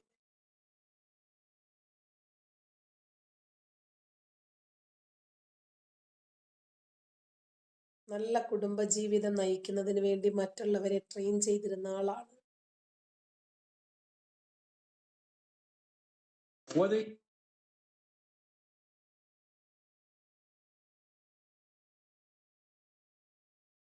സുന്ദരവും സമാധാനപരവുമാക്കാൻ ധ്യാന ക്ലാസുകൾ നടത്തി വരുന്ന മോട്ടിവേഷൻ പ്രഭാഷകരായ മാരി ജോസഫും ഭാര്യ ജിജി മാരിയും തമ്മിലടിച്ചത് ഇവരുടെ അനുയായികൾക്ക് ഞെട്ടലായിരുന്നു. പുറമെ ശാന്തശീലരായി മാതൃകാ ദമ്പതികൾ എന്ന് വിശേഷിപ്പിക്കുന്ന ഇവർ അടിച്ചു കഴിഞ്ഞത് ഇവരുടെ അനുയായികൾക്ക് ഉൾക്കൊള്ളാൻ സാധിച്ചിട്ടില്ല.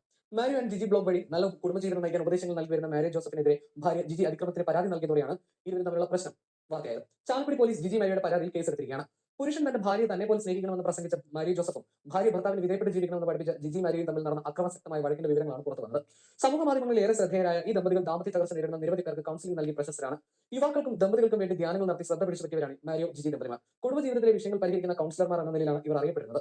ഫിലോകാരിയ എന്ന സംഘടനയിലൂടെ വർഷങ്ങളായി ധ്യാനങ്ങളും നിർദ്ധനർക്ക് വീടും വെച്ച് കൊടുക്കുന്നത് ഉൾപ്പെടെയുള്ള ജീവകാരുണ്യ പ്രവർത്തനങ്ങൾ ഇവർ നടത്തിയിട്ടുണ്ട്.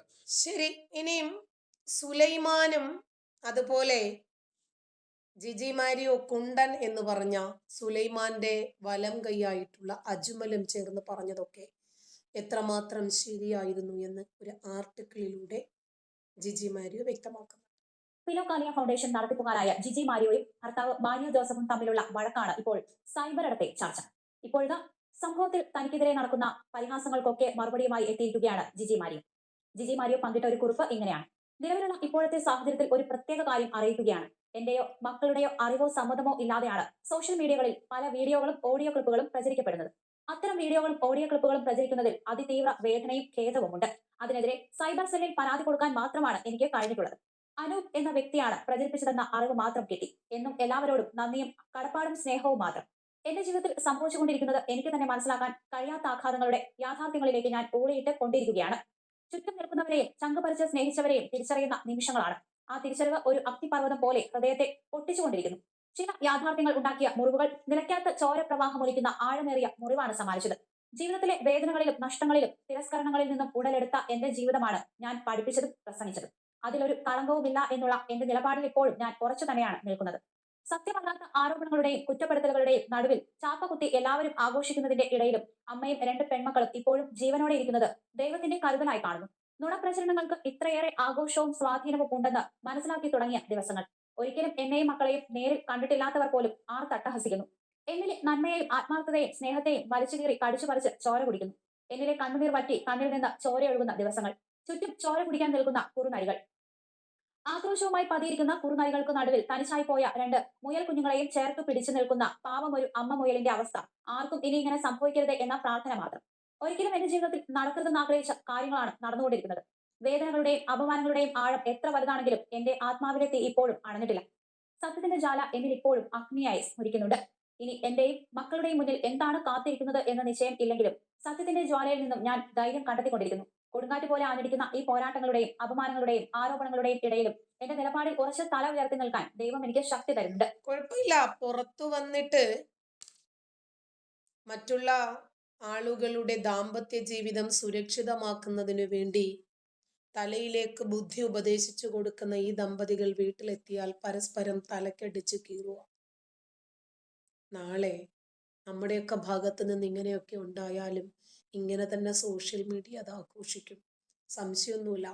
നമ്മുടെ സ്വകാര്യ ജീവിതങ്ങൾ സ്വകാര്യതയായി പോയിട്ടില്ലെങ്കിൽ അത് പരസ്യമായിട്ട് സോഷ്യൽ മീഡിയയിൽ എടുത്തിട്ട് അലക്കിയാൽ ഇതല്ല ഇതിനപ്പുറം സംഭവിക്കും. പിടിക്കപ്പെടുമ്പോൾ എൻ്റെ ജീവിതം തുറന്ന പുസ്തകമാണ് എന്ന് പറയുന്ന ആളുകൾ ഇതൊക്കെ കേൾക്കാനും അനുഭവിക്കാനും ബാധ്യസ്ഥരാണ്. അതങ്ങനെ അനുഭവിക്കുക, വേറെ വഴിയൊന്നും.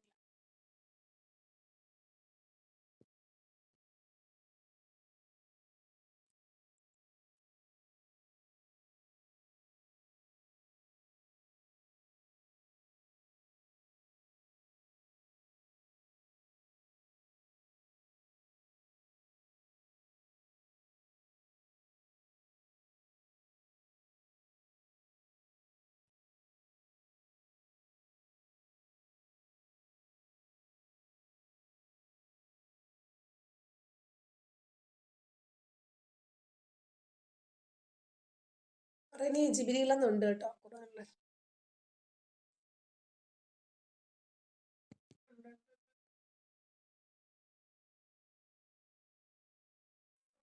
മനസ്സിലാക്കുന്നത് 2-ാം അധ്യായത്തിന്റെ 97 ഉണ്ട്. അള്ളാഹുവിന്റെ അനുമതി പ്രകാരം ഖുർആൻ നിന്റെ ഹൃദയത്തിലേക്ക് ഇറക്കി കൊടുത്തത് ജിബ്രീലാണ് എന്ന് പറയുന്നുണ്ട്. പിന്നെ 2-ാം അധ്യായത്തിന്റെ 98 ജിബ്രീലിനോടും മീകായേലിനോടും ശത്രുവായവൻ അള്ളാഹുവിനോടാണ് ശത്രുവാകുന്നത് എന്ന് പറയുന്നു. പിന്നെ ഒരെണ്ണത്തിൽ കൂടി ഉണ്ട് കേട്ടോ, തഹരീമാണെന്നാണ് എൻ്റെ വിശ്വാസം. ജിബ്രീലിനെയും വിശ്വസ്ത മാലാഖമാരെയും കുറിച്ച് പറയുന്നുണ്ട്. അവിടെ ജിബ്രീലിന്റെ പേര് എടുത്തു പറയുന്നുണ്ട്. 1, 2, 3 സ്ഥലങ്ങൾ. ഞാൻ ഒന്നുകൂടി നന്നായിട്ട് നോക്കിയിട്ട് പറഞ്ഞു. ഇത് ഉണ്ട് കേട്ടോ, ഉണ്ട് എന്നാണ് എൻ്റെ വിശ്വാസം. വായിച്ചിടത്ത് ഉണ്ട്.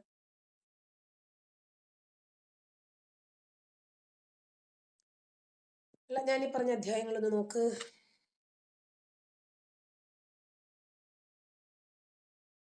നാലത്തന്നേ ഉള്ളോ?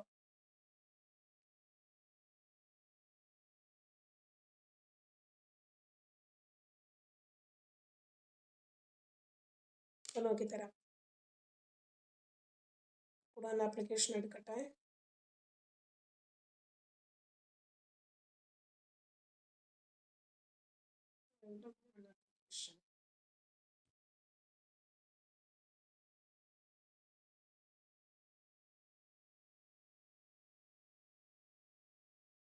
ഞാൻ പറഞ്ഞുതരാം.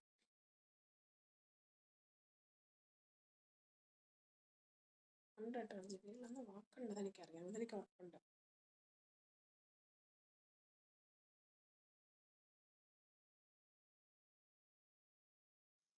قل من كان عدوا لجبريل فإنه نزله على قلبك بإذن الله مصدقا لما بين يديه وهدى وبشرى للمؤمنين.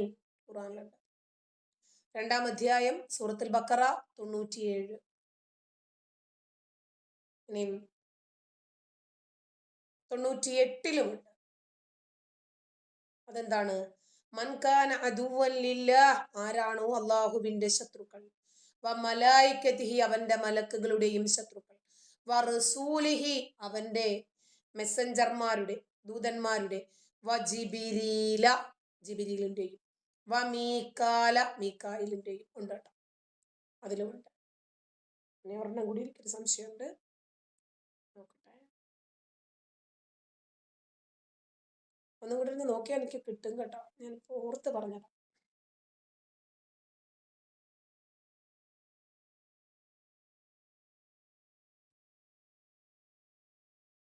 തഹരീം.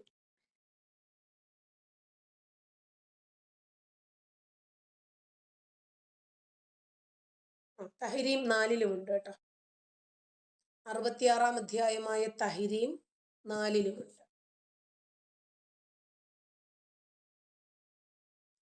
അതില്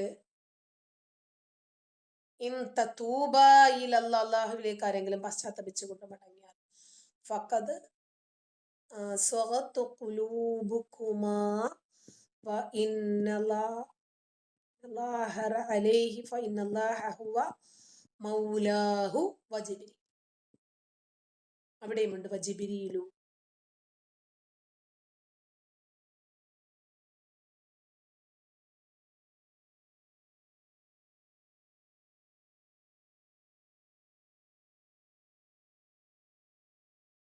3 സ്ഥലത്തുണ്ട്. റെനി, ഞാൻ ഇനി നോക്കിയിട്ട് കൂടുതൽ കാര്യങ്ങൾ പറഞ്ഞുതരാം കേട്ടോ. അപ്പോൾ നമുക്കിനി നാളെ കാണാം.